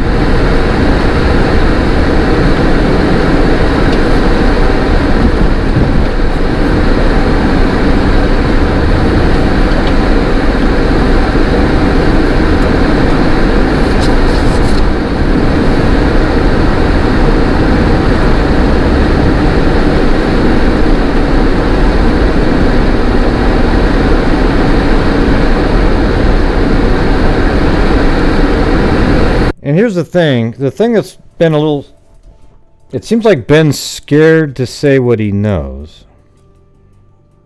But, and also, the part that has always stuck with me anyways, is that he allowed Allyson to wear his shoes. Didn't that always wasn't that sort of a conundrum to everybody?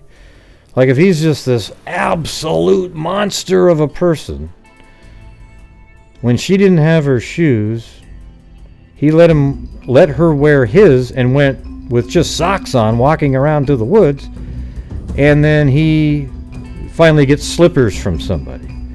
But don't you think that's a little weird? Like, if he's just hates her and is ready to kill her. Grey eye, the best red heart. So that's where it got a little bit murky. And so you wonder, well, now, how come Allyson didn't have her shoes when they went to the house to make that phone call? Were they in a panic? You know, what point did she lose her shoes? They stayed together, too, during that time.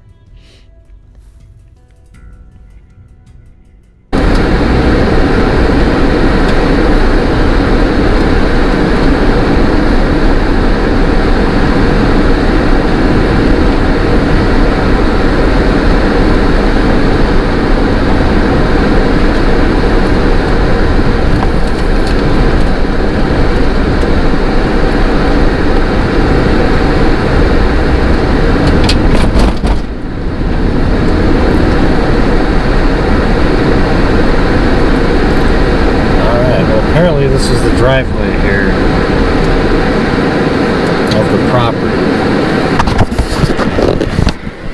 It goes way up this hill. I don't think I want to go up that, but that's the property. Apparently, where maybe his grandparents live, and somewhere on this road maybe is where they left the truck. I don't. Yeah. So look at this though. So let's say this is where the truck was dumped. Well, look at this. You just go straight across like this through these woods. That's why they had mud on them. And they make it to this house over here. So that means they probably dumped the vehicle here around the 10 o'clock time frame. Then trucked, went through these woods here. Because apparently they were seen at, let's see, where is the... yeah, right here on surveillance at 9:30. So you got this tight window here, right? Where they go from there and then drive up here and dump their car here, let's say at 10.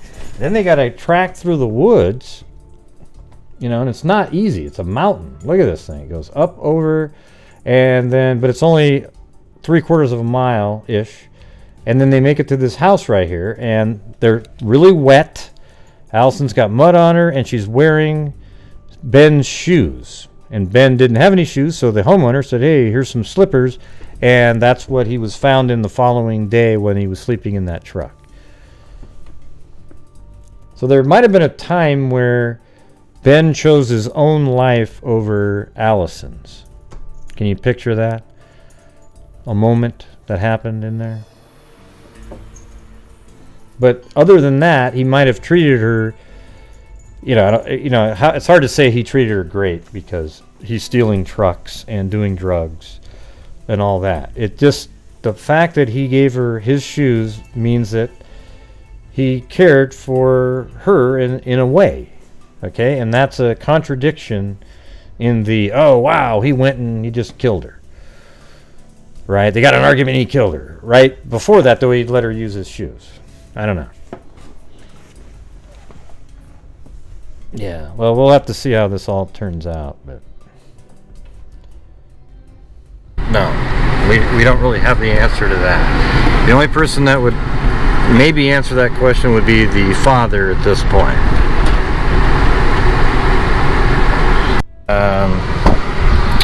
Somewhere on this road maybe is where they left the truck. I don't know. We don't really have the answer to that. The only person that would maybe answer that question would be the father at this point. And see, like, look at this, how there's just these broken down looking buildings. See how creepy it is out there? A car there, the building itself looks really dilapidated. Well, the stream isn't really frozen. You have to reset it or use a lower, don't do HD. Move it down to the lowest setting. Okay, your system isn't good enough, is what the deal is. How you like that word, huh? Dilapidated. Boy, I've been looking at the dictionary.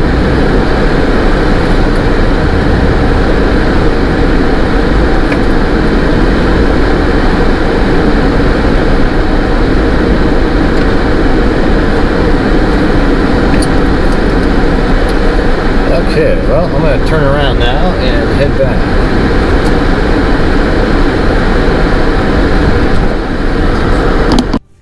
Yeah, there was like a little, I don't know if it's a hunting area up there, but somebody was just parked right there. Down the hill from that is where the last sighting of them was.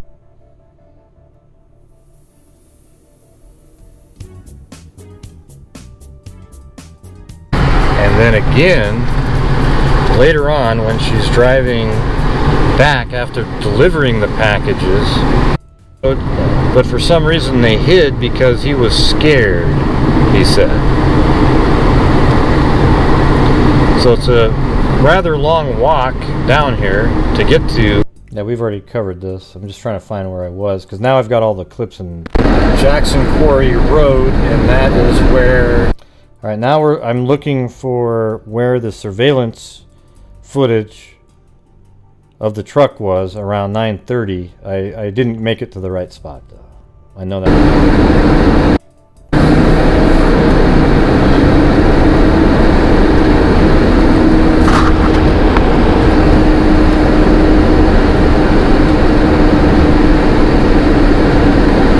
See it just visually over there. The big red barn, I think.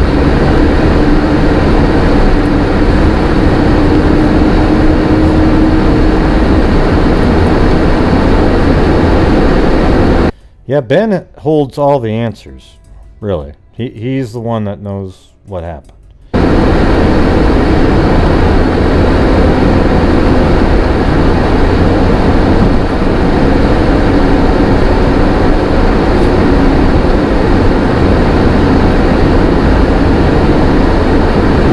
Probably not. Got another 0.4 miles. That's not.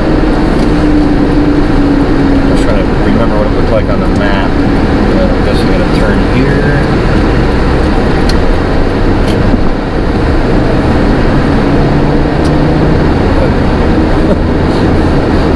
Look at the road, Gray. Look at the road. Okay. So apparently, right in this. Like a separation going on right here, and then I think it's, oh wow, the road's different than how they had it on somewhere right around in here. That's strange.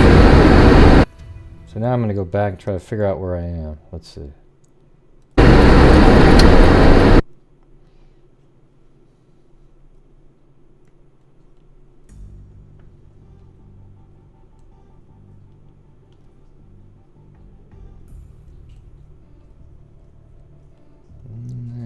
Exactly sure. Let's see.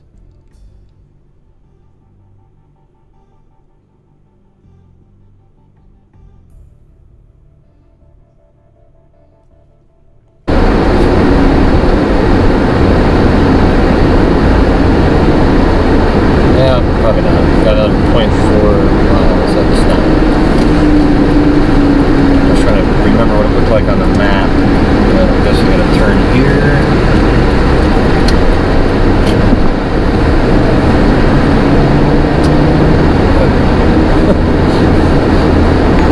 Great. Look at the road. Okay. Wow, somebody named Anonymous did $100. Wow. Thank you. I'm not even sure what that was through.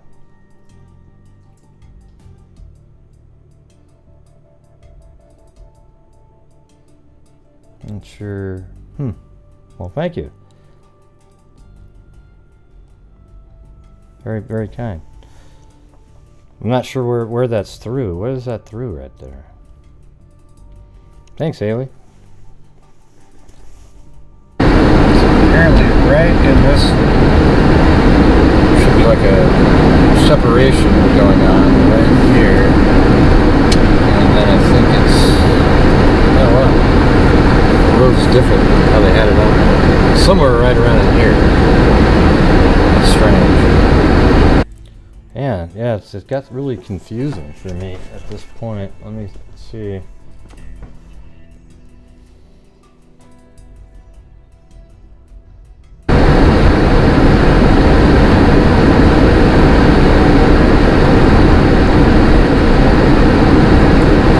Oh, that was face mask, huh?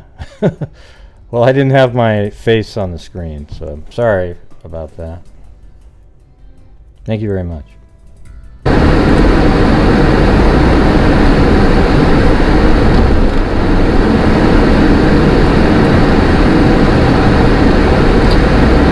Well, it's right around in that area right there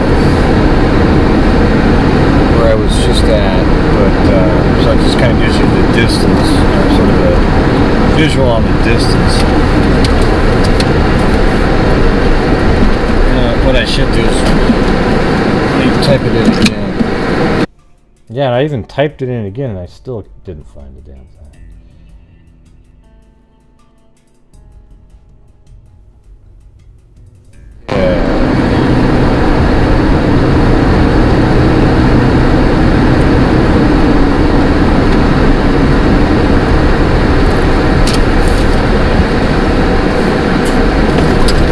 That would have been a good... Hold on, where was that? Okay, there's a train track right there. Let me just find that.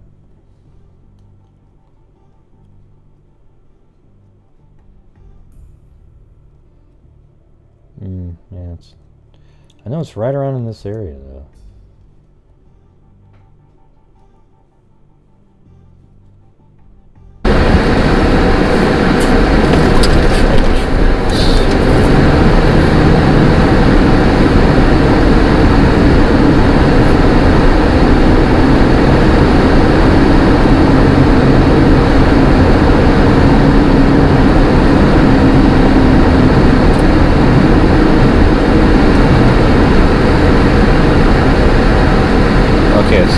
There's this long driveway that goes up.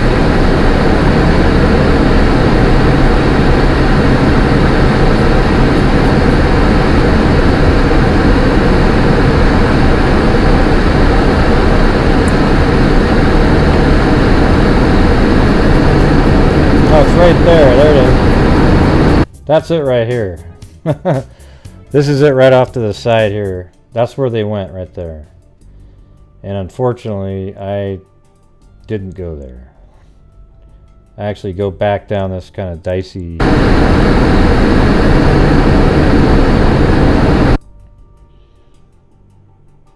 So that's it right there. Man, I was actually almost went there. Look at that. It's right up there. I'm not sure how I didn't notice.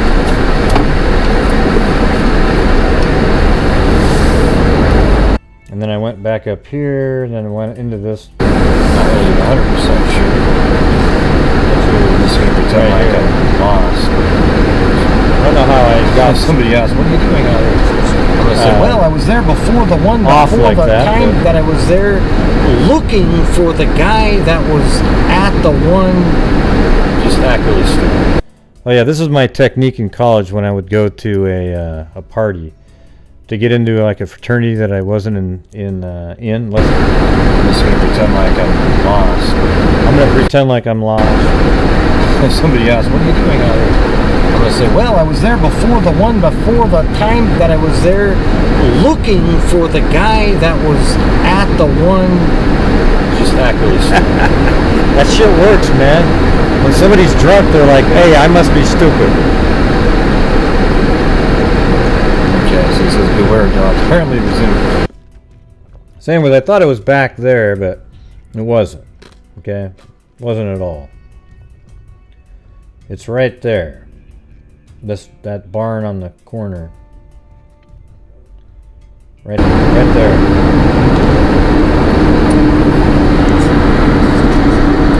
Alright, I'm gonna do one last thing, maybe two spots, but I'm gonna drive from the location where Ben slept all the way to where he lives, just to sort of get an idea of how long that takes. Alright? Okay.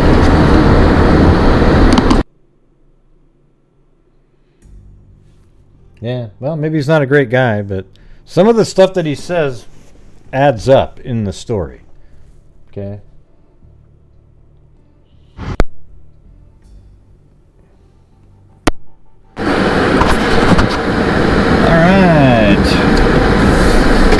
Replace the GoPro battery there. See, I'm prepared now. Yeah, I'm so proud of myself. I bought 2 extra GoPro batteries now, and I charge them up. If it runs out, you just put them in. I bought 2 extra batteries. GoPro Hero 7 Black.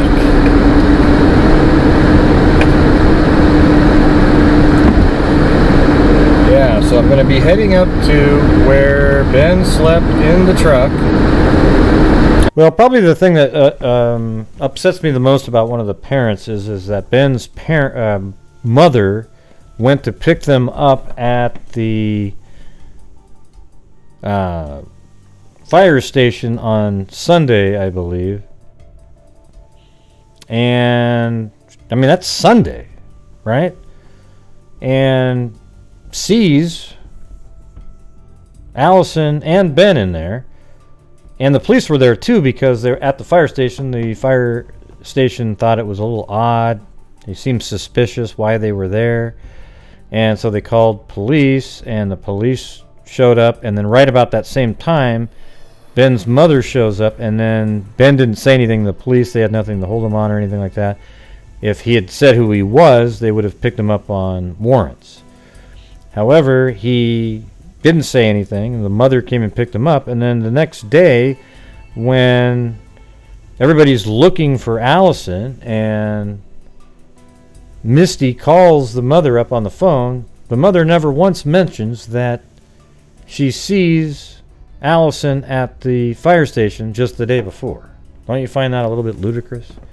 And I'm going to drive out to Ben's house, and then I might go by the fire station just to take a look at it. I might even go up to a fire station. I don't feel as weird going up to a fire station as I do just going up to people's homes, bothering them.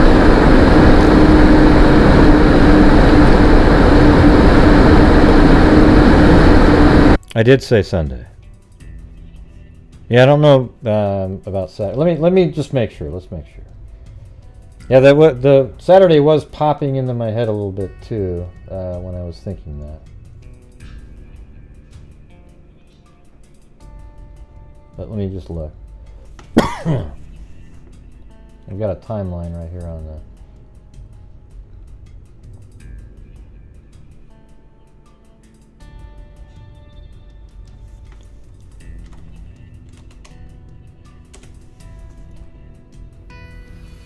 No, it was Sunday morning at 7 a.m. The pair is at a fire station on 25th Avenue in Hillsborough. Yeah. So, I think I checked on that earlier.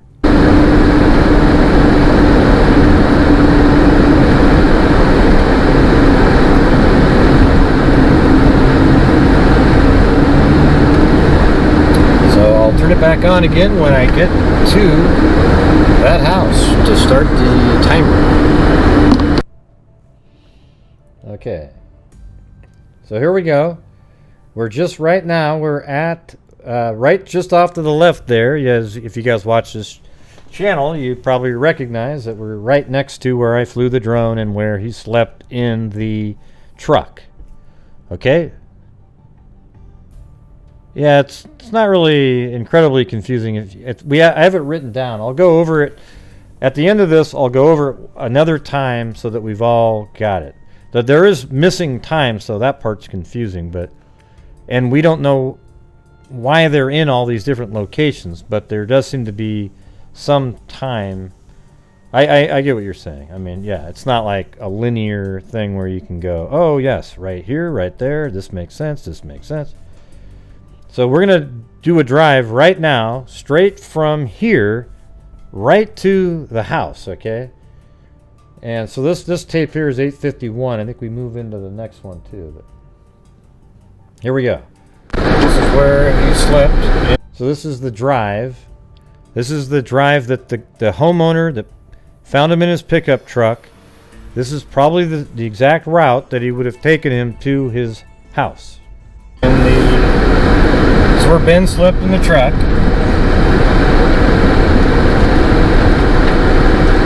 And it was found, I guess, Monday morning, early in the morning, by the homeowner.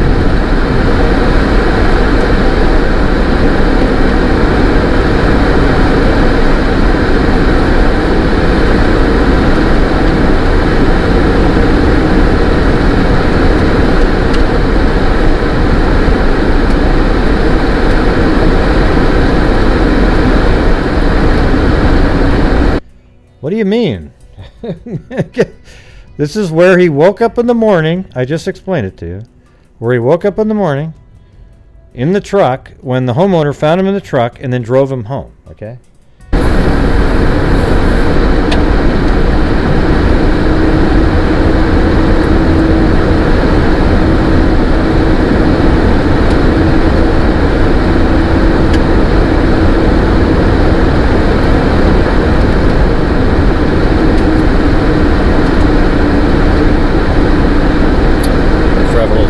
Right there.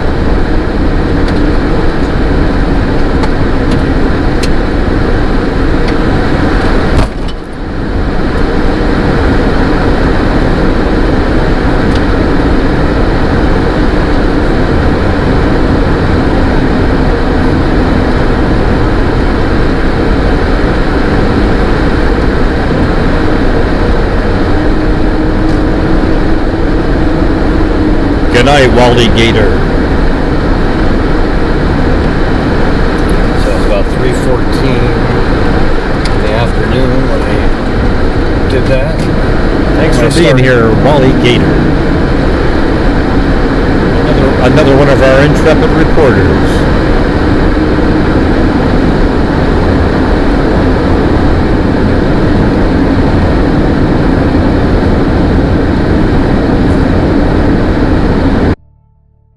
Oh my God, it's an anteater. See, the ears and then the long snout, and it's, you know.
Simpson and Tony Finau on my team this week. Boom! I'm talking about. I do play fantasy golf. It's not lame. And fantasy football is boring. Yeah. 6 run runs. Realistically, maybe the closest has really come to getting it done. And Barnett, you know, rightfully a tournament at the end, it could have gone either way. Just didn't go as well. Just inches once again, too. I mean, a couple of feet, maybe if that ball flies further on 17, gets a bit more of the green, it's like a birdie there. The putt on 18 in regulation, that seemed like the story. This only have 8 minutes left. See, that's not a far drive at all from where he was sleeping to his dad's house, or where he lives. Yeah, I guess where he stays when he's not struggling with drugs. Products are the following valued partners of PGA Tour Radio Apparel, provided by Clever Bucket PGA Tour Apparel. And from Imperial Headquarters, coordinating producer of our play-by-play coverage is Alan Trexler. The producer is Kelly Clemens, our associate. Oh yeah, now you guys got to listen to golf analysis. That's good stuff. Is Valerie Seward and the engineer Joe Gregory, the executive producer of multimedia programming and satellite radio for the PGA Tour. And staying low. If you didn't have access to a television today, you can catch a rear in the final round. So here we go. I'll speed this part up. Here we go. Now I'm really going 200 miles an hour.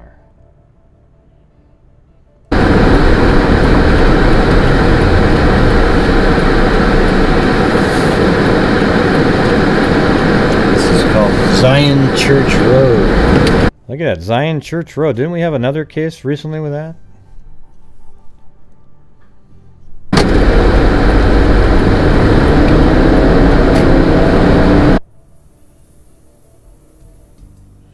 Alright, so this is the route right here. Then a right turn. And then eventually it'll have to cross over 26, the main highway there.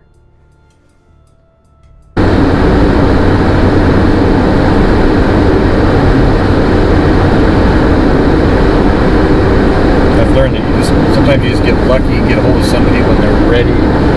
They're okay to talk about something. Sometimes you just get them at the wrong time, and then you can forget it.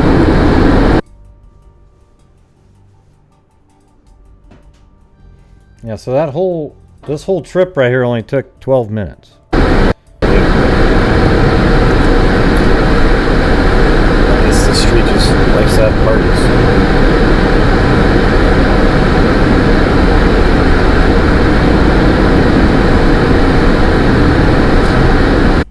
I think this is Ireland. Yeah, Camp Ireland Road is what we're on, or street is what we're already on right now. And then you go down this little narrow chute right there. That's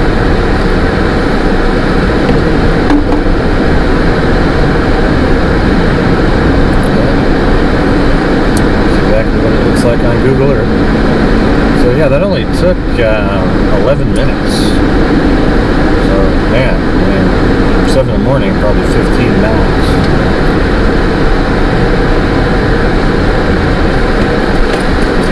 So here's Camp Ireland. And then this apparently they're living in this house right here to the right.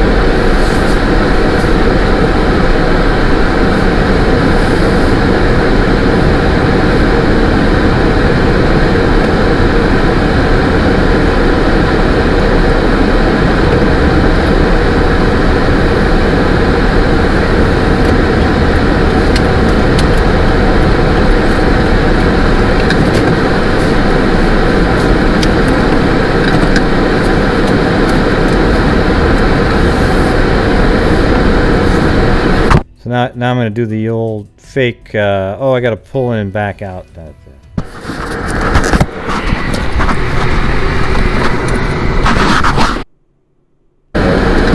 we go. Wow, look at all these. Beware of dogs. No trespassing. Sleeping to his house. So, yeah, I mean, he was home at 7:30. Oh, look at, there's missing Allyson Watterson poster right there. This whole neighborhood has it. So that's interesting.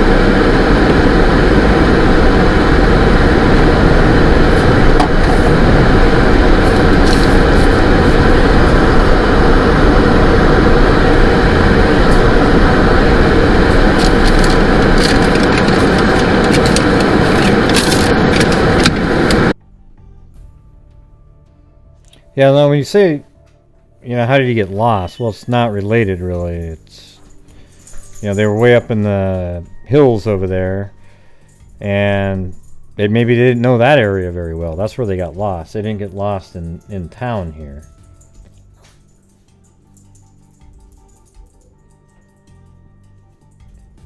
So now I'm heading out to the fire station.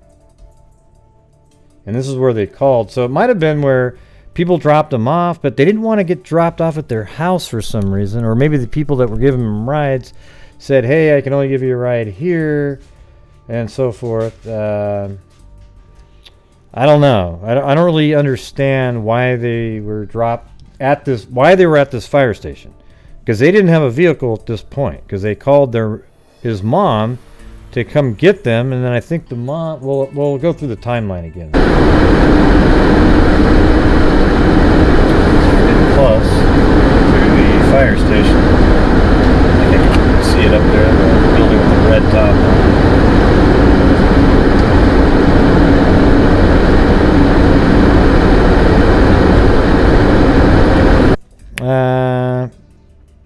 Yeah, you can't really say that, Anita. That's not how it worked.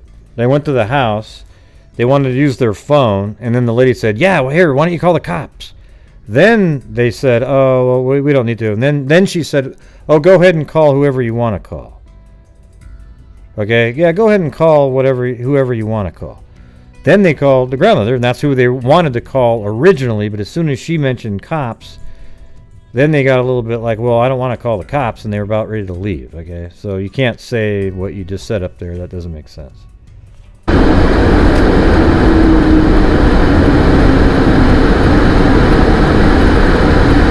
That's it right there, apparently. So don't you think it's weird that they went to this fire station right here?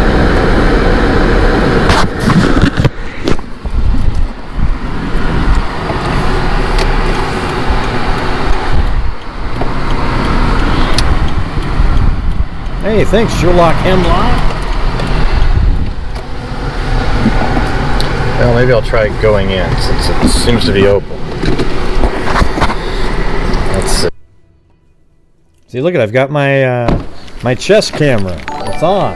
Hey, look at that thing works. Is anybody here that Woohoo! I'm gonna do some fishing videos this year too. There'll be true crime and fishing. I was practicing what I would say. That's why I'm whispering.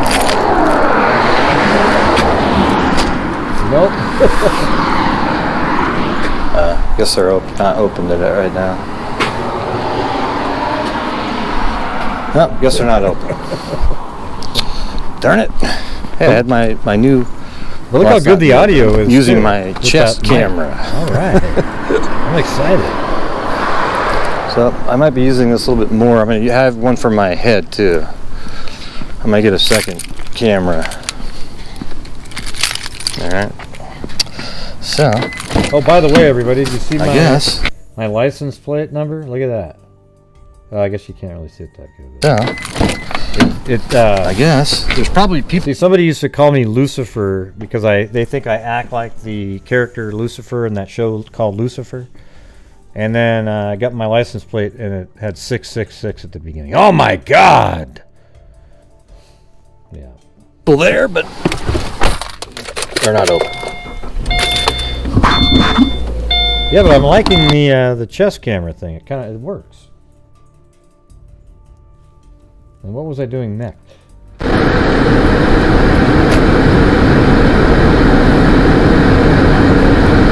the hell is this?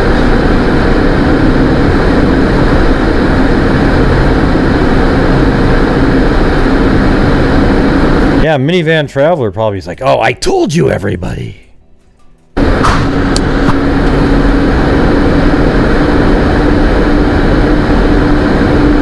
Oh boy, Patricia.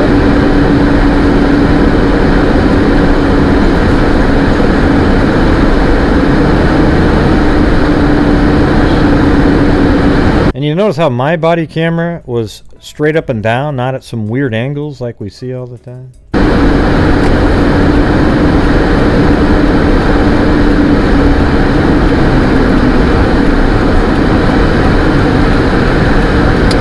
I'm not even sure what I'm filming now. Like, where am I going? Let's see.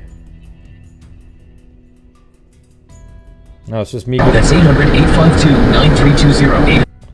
It's just me going out back onto the freeway, I guess. Getaways and mystical gold. I'm heading home, man. It's almost heaven. And Indeed has solutions, like online skills tests, which let a candidate show that they're the right hire. Indeed will also give you the sticky frog, which will... Alright, so hopefully the 49ers win. Yeah! Well, it didn't happen. Sorry I didn't have much to say, but I've already gone over everything so many times. This should be in your memory. But I'll try to make all the driving around that I just did make sense during the show, which you'll have already seen before I said this, so it won't make any difference that I'm... Yeah, look at how I was doing this little logic thoughts to myself. Watch. Say, but so hopefully the 49ers win. Yeah! Alright, everybody. Sorry I didn't have much to say, but I've already gone over everything so many times. This should be in your memory. But I'll try to make all the driving around that I just did make sense during the show, which you'll have already seen before I said this, so it won't make any difference that I'm just saying that. Alright.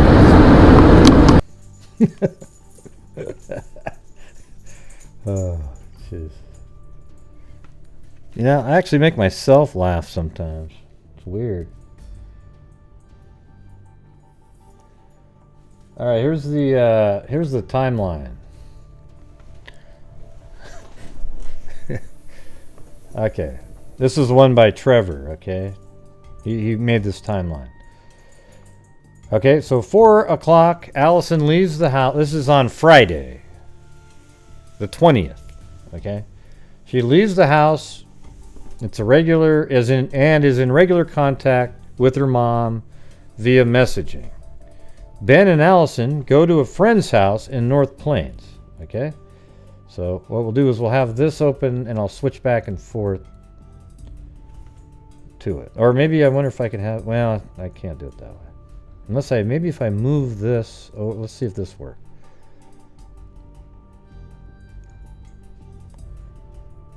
Yeah, maybe I can go like this, have it over here, and then maybe like that, and then make this smaller. Okay, maybe that'll work like that. Yeah, awesome.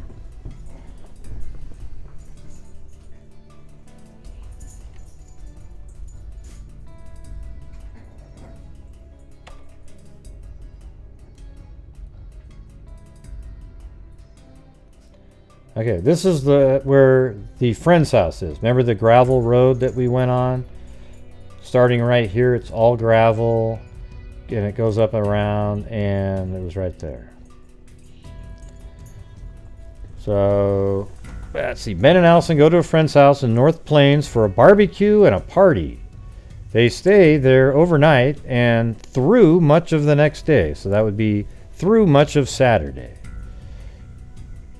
And he wrote, it's worth noting that Misty was not aware of where they were headed. It wasn't until Allyson went missing that we started to piece all these parts of the puzzle together. So then Saturday the 21st, so again, Ben and Allyson stayed overnight and then much of the next day. In the early evening, right, so that's much of the next day, and now we're into the early evening on Saturday. They are picked up from the friend's house, so that same house that we're looking at on the screen there, in North Plains, and they don't know the exact time, but they were picked up by one of Allyson's friends and driven into Hillsboro. I'm thinking it was much later than when, you know, saying evening. When somebody says the word evening, you think, what, like 6, 7, 8, right? But if they're being dropped off by 11 p.m. in Hillsboro, which is probably only a 10-minute drive from there, then they were probably picked up by around, you know, 10:30 that night or something like that. Ish. And then they were taken to a Max station. Now, that's kind of weird. I mean, why were they taken to a Max station? By the friend. Why wouldn't they want to be driven home at that point? So that's 11 o'clock at night, 11 p.m. And then 2.5 hours later on Sunday at 1:30 a.m., they are somewhere where Wi-Fi is working because Allyson's phone backs up to the iCloud at this time. And she's only got a Wi-Fi phone, okay? You guys, this all makes sense a little bit here? Where they are after they were dropped off at the Max station, we don't know. Then, 5.5 hours after her phone backed up to the iCloud, the pair is at that fire station that we just saw. And this is Sunday morning at 7 a.m. Alright, so from here, they're driven to a Max station. And I think we actually have that marked over here somewhere. Yeah, I think right in this area. No, that's where they were dropped off at 11 the night before. That's right. So they were dropped off at 11 o'clock the night before, right in this area where that Max station is. And then I don't know where the police would have the information at where the phone pinged at the 1:30 a.m. Wi-Fi area where it uploaded to iCloud. Then at 7 a.m. they are at the fire station. Let's see, right here. Okay, that's right. We were just at a minute ago, and I'll go to Street View so we don't have to load the video up again. It's right here. Same exact fire station. I was parked right there, and I. Okay, so anyways, the pair's at the fire station on 25th Avenue in Hillsborough, fire station number 5. They ring the bell on the door. I guess I didn't know that there was a doorbell. Maybe I should have done that. With the fire crew there and asked to use a phone. So it makes sense that they were just there to use the phone. That's why they were there. They weren't there to steal anything. They weren't there to do anything like that. They rang the doorbell, and then they went in there to use the phone just like they do. The story is that they were robbed and need to make a call. That's why they say they needed to use the phone. But why not just go in there and say, hey, can we use your phone? We're stranded. They'd still let them use it. You didn't need to come up with the, we were robbed. The fire crew lets them in to use the phone, but feel something is off. And if that's a thread that's through this whole thing here, is that people seem to feel like something's off everywhere they go. The story is that they were robbed and need to make a call. Fire crew lets them in to use the phone, but feels something is wrong, so they call the police. Police arrive on the scene. This is on Sunday, everybody. 7:10 probably. They arrive on the scene and they actually interview Allyson. She is even on body camera, and family has reviewed this footage. Isn't that amazing? Ben indicates he does not wish to talk to them talk to them, and as no crime has been committed, they do not interview him. Unfortunate missed opportunity to take him into custody on his warrant charge. So he didn't produce any ID, didn't say who he was or anything. So he was very clever and knowledgeable about the law right at that point, which is interesting. Ben did make a phone call as Mrs. Garland, Ben's mom, arrives around the time the police do. So the phone call that he did make was to his mom, and we just showed you a minute ago where the mom and dad live, and she drove out there to pick Ben and Allyson up. And this contact is not reported to Misty until a day or two into the initial search effort. So Monday or Tuesday, that's finally when the mother said, oh yeah, we saw Allyson at the fire station. I mean, this whole thing is weird because, okay, so we're going to move on to the next part now. This contact is not reported to Misty until a day or two into the initial search efforts when the body cam is shown to her and select others. Okay, so 2 days later, they were shown this body cam footage. Then at 7:30 a.m., Ben and Allyson are dropped off near Winco by Ben's mom. So, the mother comes out there, picks them up. They're obviously, need a ride somewhere. And then she just drives them over to Winco and drops them off. And the Winco is... So let's see, there's the fire station, and then the mother drops him off at this Winco right here. And let's see how far that is. And does that even make sense at this point?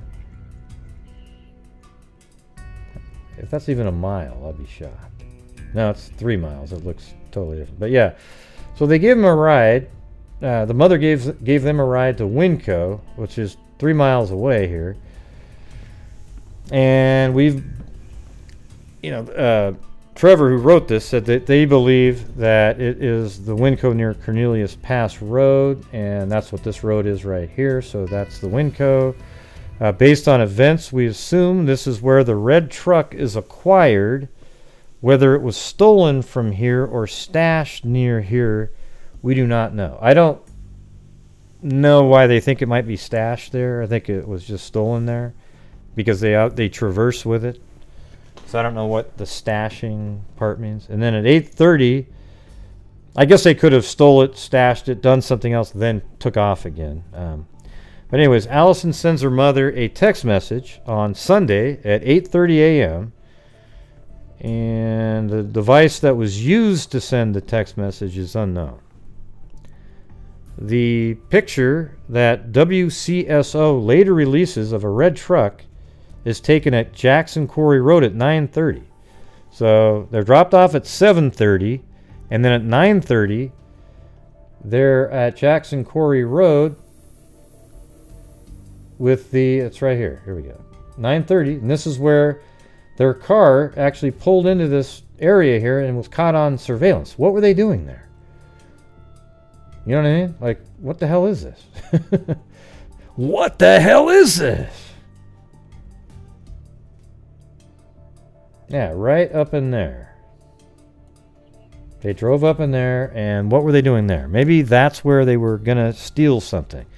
Maybe it's in this location. God, it's just so strange. Who's following them at this point? Maybe they thought somebody was following them at this point, pulled in there, and waited it out, knowing that maybe an assaulter wouldn't come in there. And then when they saw them drive a certain direction, they zip out and get the hell out of there. Right? Because look at that. The picture was WCO, later released of a red truck. It's taken at Jackson Quarry Road at 9:30. So right in there at 9:30. We assume the truck was taken to a known location on Collins Road, though it is possible that was not the path they took, as this is merely guesswork and putting pieces together. If they did go here, it is a short walk through some wooded terrain. See, that's absolutely right, though. Look. See, this is where they're seen at 9:30, right? And then somebody else said that they were seen right here. There was another person contacted me. But let's just forget that part. So from here, they drive all the way up on to Collins Road. And so that was 9:30 on surveillance. And then if they got here, let's say that was 9:45 and they do whatever they're doing. And then check it out. They're already making phone calls over here at, 10:50 to 11. So it seems like everything's kind of linear in sort of a, there's just a few minutes missing here and there. They get to this house and then they probably traverse through the woods on foot. Now, were they being followed up this way? And they went, oh man, we got to get through there. And they ditched their car somewhere here and then made their way across the hills, maybe trying to make it back to their friend's house. I mean, this sort of starts making a little bit of sense here. So they park the car there. They make it through the woods. They've got mud on there. Allyson loses her shoes in the process. He gives her his shoes.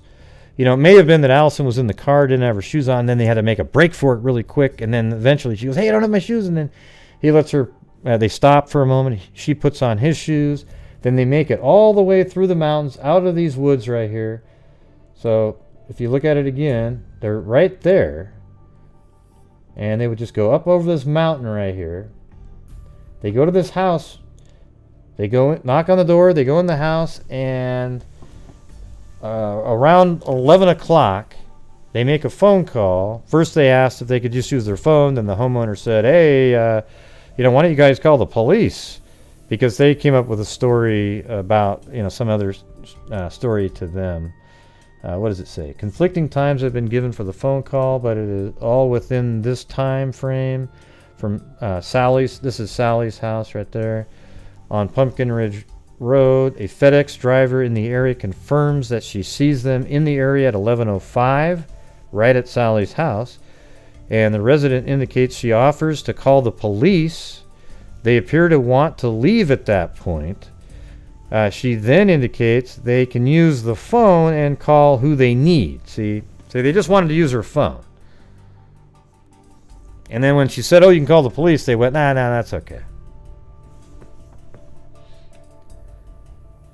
So it makes some sense right now. Let's say they're not really familiar completely with the area, but they know what direction they need to be going. So they ditch the car here.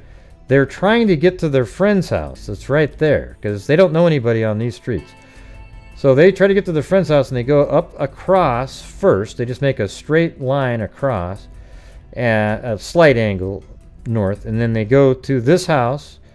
They make a phone call and then they tell their grandmother, listen how perfect this works. They tell the grandmother, hey, yeah, you need to pick us up on Old Pumpkin Ridge Road. Because he knows that that's how you get to his friend's house, right? You come down this way, then you veer off right there on the Old Pumpkin Ridge Road, and then you have to come down here, and then you start walking up like that. Now, you can cut across again. You'd have to go down this ravine and all that kind of thing, but he definitely knew that he needed to get to Old Pumpkin Ridge Road. So when he's on the phone with his grandmother at 11, he tells his grandmother, hey, well, probably didn't have that voice that I was just going to say. But he tells his grandmother, hey, can you pick us up on Old Pumpkin Ridge Road? And that's why when the grandmother went up there, she was driving around and then asked somebody, hey, where's Old Pumpkin Ridge Road? And they said, oh, it's back that way. So she's caught on surveillance doing a U-turn in somebody's property, drives down to Pumpkin Ridge Road, and doesn't find them. But again, there's another part up here. So after they made the phone call at 11, the FedEx driver sees them again around 11:25 walking this direction, and we showed that on the video earlier.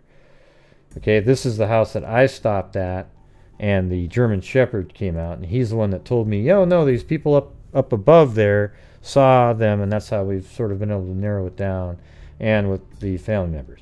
So apparently they were walking down Pumpkin Ridge Road right here, and they went on to Old Pumpkin Ridge Road, and the grandmother apparently found that as well when she made it out there.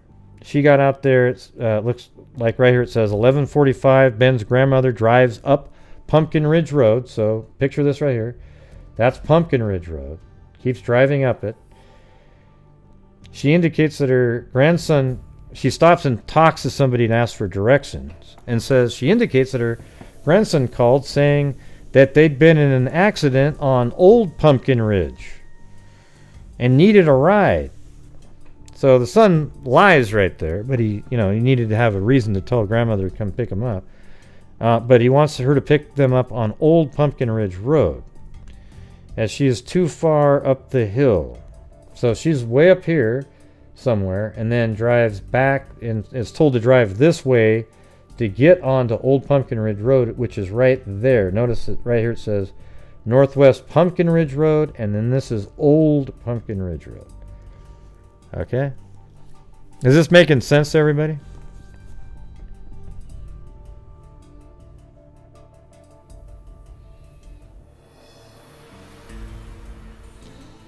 One thing I guess that doesn't make sense is why would he be, if he's telling his grandmother to pick him up on Old Pumpkin Ridge Road, he's probably not heading over to his friend's house.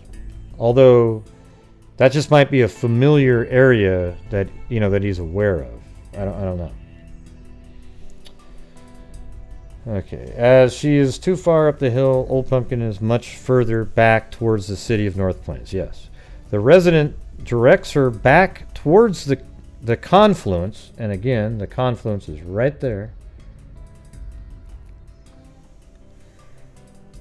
of Pumpkin Ridge and Old Pumpkin Ridge Roads. At 11:51, Ben's grandmother, so even later, 11:51, Ben's grandmother is seen on a resident surveillance video turning around up here.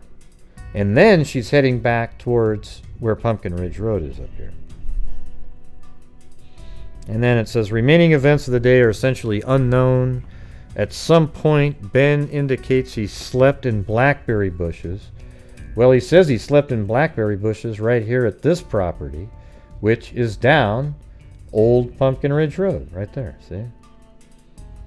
It's right there. He says he slept in blackberries in this area. Also, the search dogs, I was told, hit on these buildings of Allyson scent. And Ben says he left Allyson in this area. This is where they got separated. Which is weird, right? Because then he slept there, and then he gets up in the morning and he you know, late at night, I guess, and then sneaks over to this guy's property here, gets in a truck, and sleeps there overnight. And so at 6 a.m., Misty gets up for work. That's Allison's mom. And people start messaging her, and she's starting to message people to ask where Allison is, because she was supposed to be home the night before.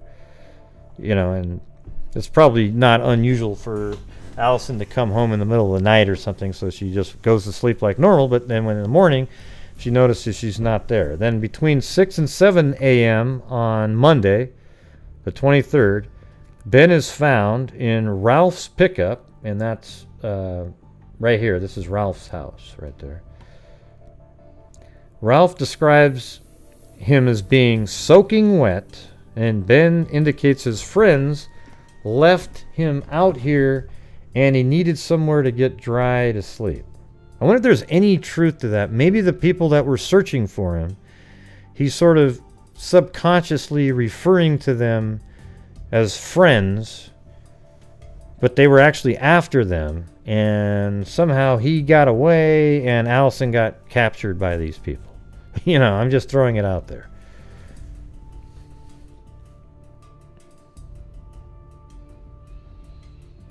Ben indicates his friends left him out there and he needed somewhere to get dry or to sleep. He does not mention Allison. Ralph gives him a ride home. Okay, that was between 6 and 7 in the morning. And then at noon, Ben's dad arrives home. So now we're at this point. So it was only about a 12-minute drive from his house. We just showed that a minute ago. To Ben's father's house, which is right here. And then at noon, his father comes home, and then he asks Ben, hey, where's Allison? Which is a weird question, unless he was aware that she was missing. After he tells his father that he left her in North Plains, they allegedly go looking for her. Shortly after this, Ben's mother messages Misty asking if she has heard anything. And she does not mention that Ben has been home, or the fact he came home without her, or the fact that she had seen Allison the day before at the fire station. At some point during the next few hours, Ben retrieves the stolen truck from Collins Road. The truck, but see, that's not just Ben, it's Ben and his father. So if they get home at noon and they just take off shortly, that means they got up to this area. They were up here 5 hours at least. And so somewhere up in, they got up in this area. Ben probably got in the truck. His dad probably helped pull it out of the mud or whatever it was. I'm not even really sure it was ever stuck or anything, that it was even damaged or anything like that at all. I mean, it's possible it was stuck in the mud and Ben's dad helped get him out of it. And then he drives the vehicle probably that same long ass route around like this up, and then he drops the vehicle off over at the same friend's house that he stayed overnight at on Friday night. So it says, at some point during the next few hours, Ben retrieves the stolen truck from Collins Road. The truck is eventually taken to his friend's house, where he is later arrested, and the truck is retrieved by WCSO. At 5:30 p.m., Ben's father phones in a missing persons report. So it took them a good 5 hours to make that call. Yep, and Ben's all lawyered up. Misty gets a call at work to tell her that Allison has been reported missing. Only at this time is Misty aware that something is actually wrong. Family members make their way to North Plains and meet with WCSO, at which time the searching begins. So they must have searched on the 23rd, and I came out the next night on the 24th and the 25th. So there you go. That's the timeline. So there's some missing gaps in there, but a lot of it kind of makes well, it doesn't make sense of why they're doing this stuff.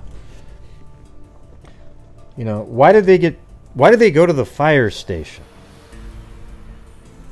originally? Why did they, and also the night before, why did they have the one friend drop them way off at a Mac station? Where did they sleep Saturday night?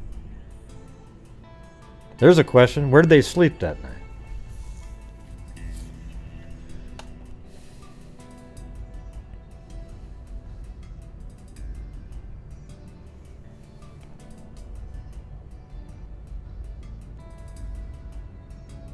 Yeah, but he talked to Molly, but how do you know Molly talked to Ben's dad? He just showed back up from work.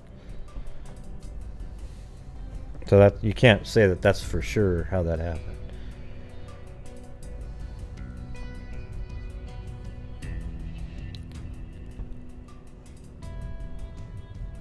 Yeah. Yeah, and her cell phone doesn't work, but there isn't a lot of time to be doing things. If you're spotted here at 9:30 and an hour and a half later you're over here making a phone call after ditching your car and then traversing through the woods. Okay, so it almost feels like they were probably being followed or something at this point. Maybe when they were spotted on surveillance right here, they had sort of ditched whoever was following them and then sort of hid in here for a while. And then when they thought the coast was clear, they left. I don't know. I just don't know what you would be doing there. You're going to steal what? Tractor wheels?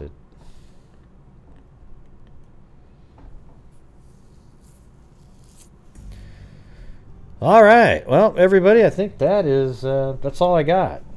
You know, and you know, if you're the people listening to this and you're really bothered by the politics stuff that I talked about at the beginning of the show, well, I'm sorry, but I'm gonna be me too.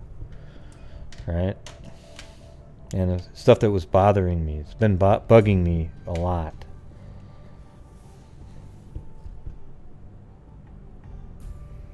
Well, we don't know that, Kimberly, at all. We don't have a clue when she was actually lost or anything like that.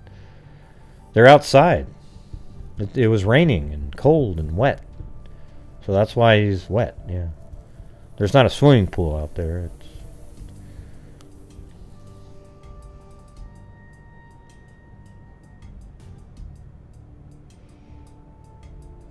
What are you talking about, John? God. They saw the two figures on the road, and we're all supposed to know.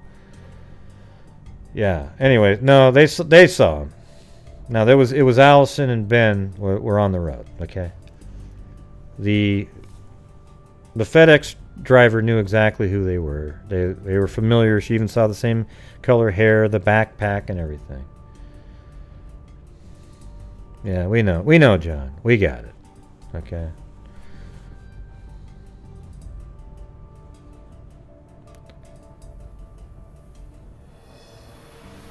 No, most of the stuff that I'm saying isn't Ben's testimony.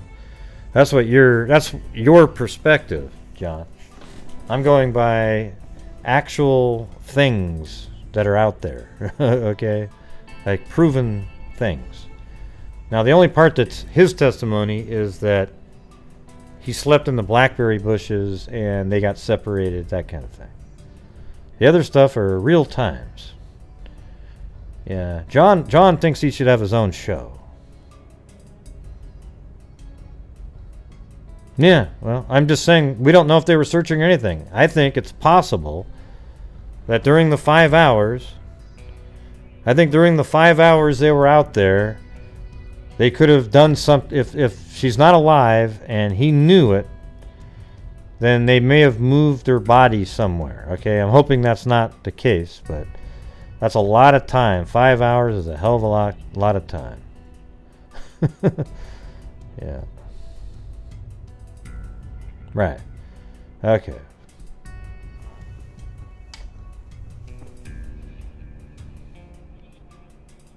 Yeah, well, I've said that 1,000 times. But you seem to be, you're making some people angry up there. Okay, but yeah.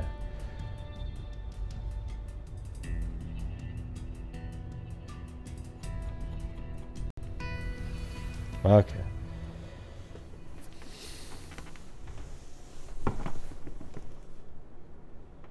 Yeah, we've been following this from the beginning, so we've all followed along the journey of new information. And I heard from a family member tonight who spoke with the person that you know, the house that they stopped at to make the phone call. They spoke to that person, Sally, I think is her name, and they said that they definitely had the feeling that somebody was after them while they were in that house. That's their own perspective and feeling. And man, knowing that is sort of does make you wonder a little bit. And I think that might be a possibility. As we stated earlier, if you weren't here, sort of one of the biggest conundrums or sort of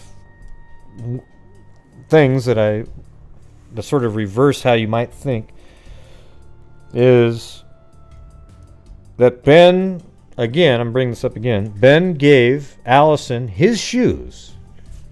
So that means he's not really like this really, you know, monster. I mean, look, he's not a good dude, right? But he had a little bit of caring there. When Allyson didn't have her shoes, he gave him his shoes. And this is real information. This is witnessed by the people they made the call from.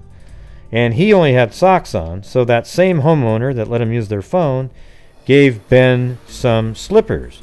Now it turns out that the homeowner that gave Ben a ride the next day, or yeah, the next morning at 7 in the morning-ish, he said that Ben still had those slippers on his feet. Right? So there you go.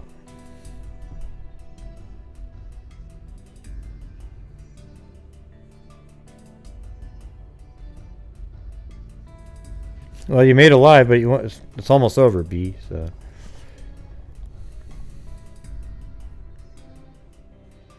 I wonder how much hate I'm going to get for my first 15-minute politics rant. Oh man, you guys should check in tomorrow. See what happens.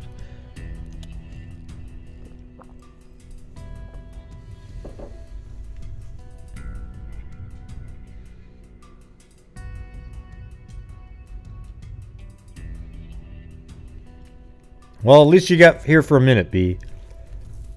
You got here for a minute.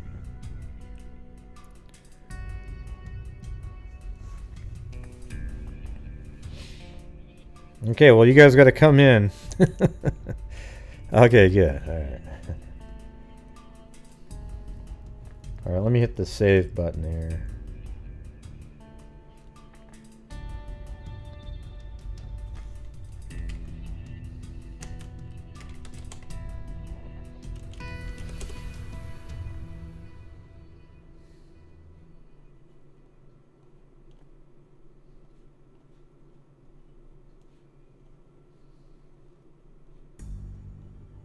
That's some weird looking stuff here. I like this.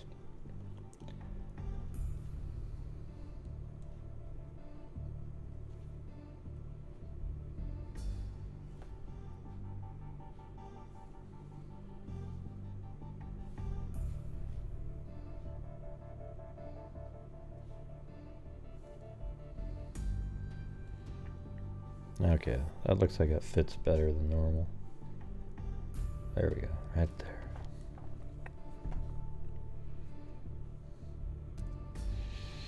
Yeah, right. The problem is it always gets so condescending. I mean, just, yeah. Anyways, doesn't matter. I am going to, this is where we're going. I don't even know what this is right here. This is crazy. It looks like a volcano that flattened out on itself. Yeah, I like debating. I just don't like when people start doing the, well, yeah. I don't even want to get into it again.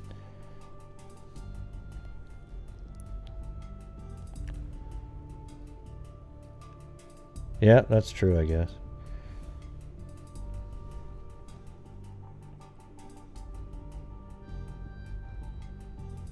I just get so depressed. It makes me depressed when somebody literally gives up on you because you don't believe the same thing they do politically. Like, wow, that means everything that you've said over all these years when you were like 80% right on all the cases that you cover of what's going on, that must have just been a fluke because you're an idiot to believe the stuff that I believe. That you don't believe the stuff that I believe. All right, anyways, here we go. I'm going to do the flyby.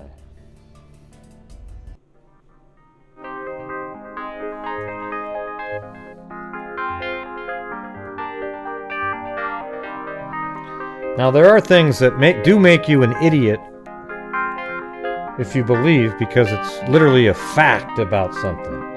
Politics is almost no facts whatsoever. It's just purely partisan bullshit, you know, every second. Look at how weird this. What is this thing?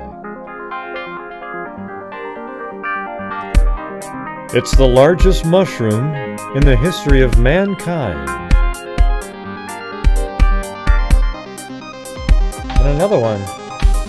Hey, thanks, Amanda Bell.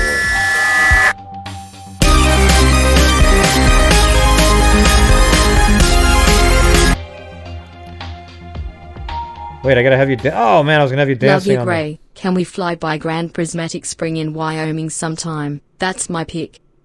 Hey, what's it called? Grand what? Grand Prismatic. Prismatic? Oh, there it is. Yeah. Yeah, maybe I'll do the second song. I'll go on that one.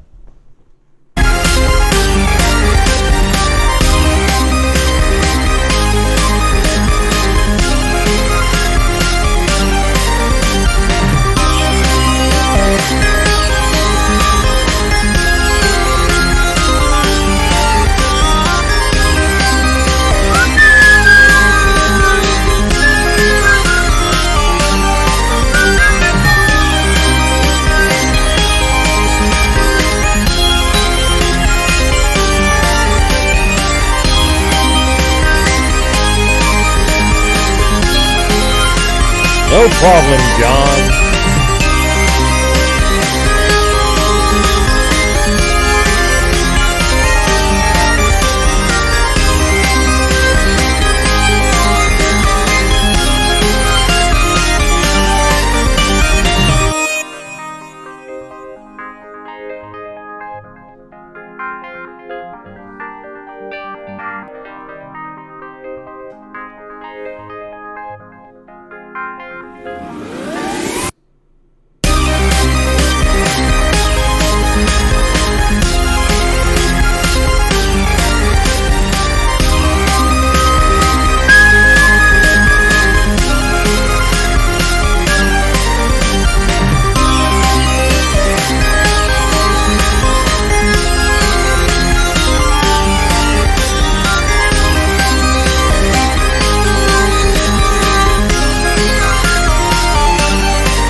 So before I go on to the second flyby,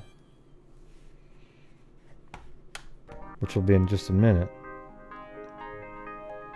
I want to say thank you to Kit Kat, Shelly Ann, Robin Frost, Nicole Kyle, Sherlock Hemlock, Carrie Chavez, thank you very much, and Kit Kat again, Madonna, wow, she showed up to my... And then Lori Staggs and a new member, Kim Brulette, I guess. And then Katya, Super Chat, Linda Howell, Sean Beecham, and Sherlock Hemlock. Alright. Then...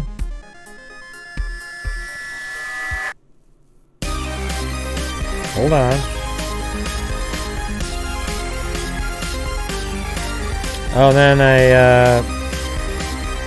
a friend, I guess named Danny. I don't know.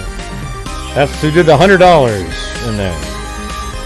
And then also Amanda Bell on PayPal. So thank you very much. Very cool. Very cool.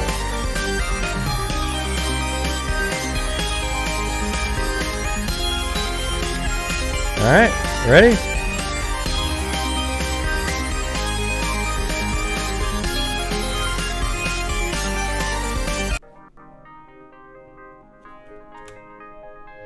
Grand Prismatic Springs. Oh, what the hell?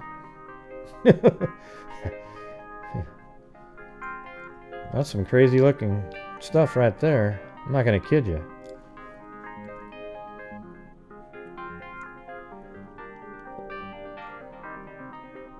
Does it look like that in person? Or is that just some wacky effect?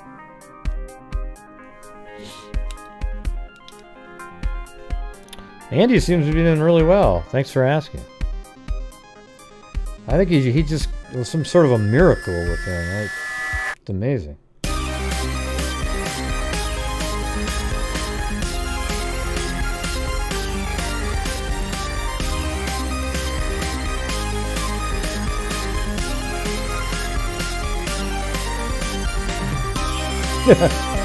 Some scientific stuff? Okay. Let me see. Maybe you got a street view here. No? Bastards? Why wouldn't you go on there, Google Earth? I know. The park wouldn't let you in, so that you'd have to pay to go to the park to see it. Wait, hold on. Can we get over here, though? Oh, come on, Google. Oh! Oh, hey, wait. It is there.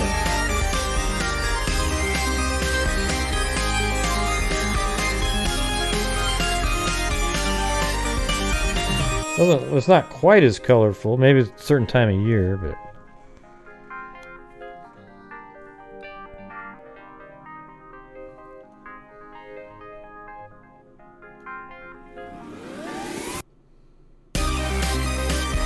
Crazy.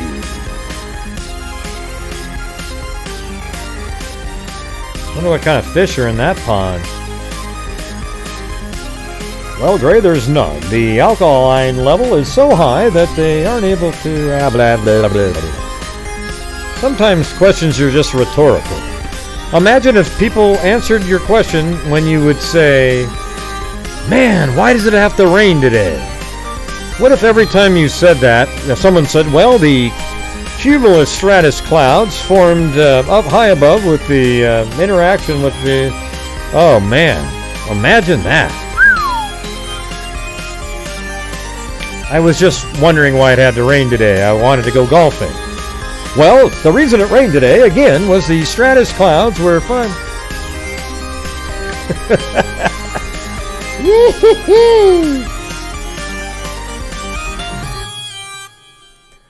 Yeah, that was a cool park there. Amanda Bell. All right, everybody. Thank you very much for showing up tonight. I hope you guys didn't mind the show. I'm just kind of, you know, made it through it. Let's see. I started at, what, about 7 something, and now it's 11. That's a long show right there, if you ask me. Sorry for any of you San Francisco 49er fans out there who didn't get their wish. But there's always next year, okay? But think about it this way. The Kansas City Chiefs haven't won in 50 years, okay? I mean, when I was a kid, my mom got a Lenny Dawson football, and I think that's the last time they won. 1970, or, you know, whatever the hell that was. 1970, okay? All right, everybody. Thank you for showing up tonight and supporting the channel. And as I always say, everybody, until next time, be safe out there, too.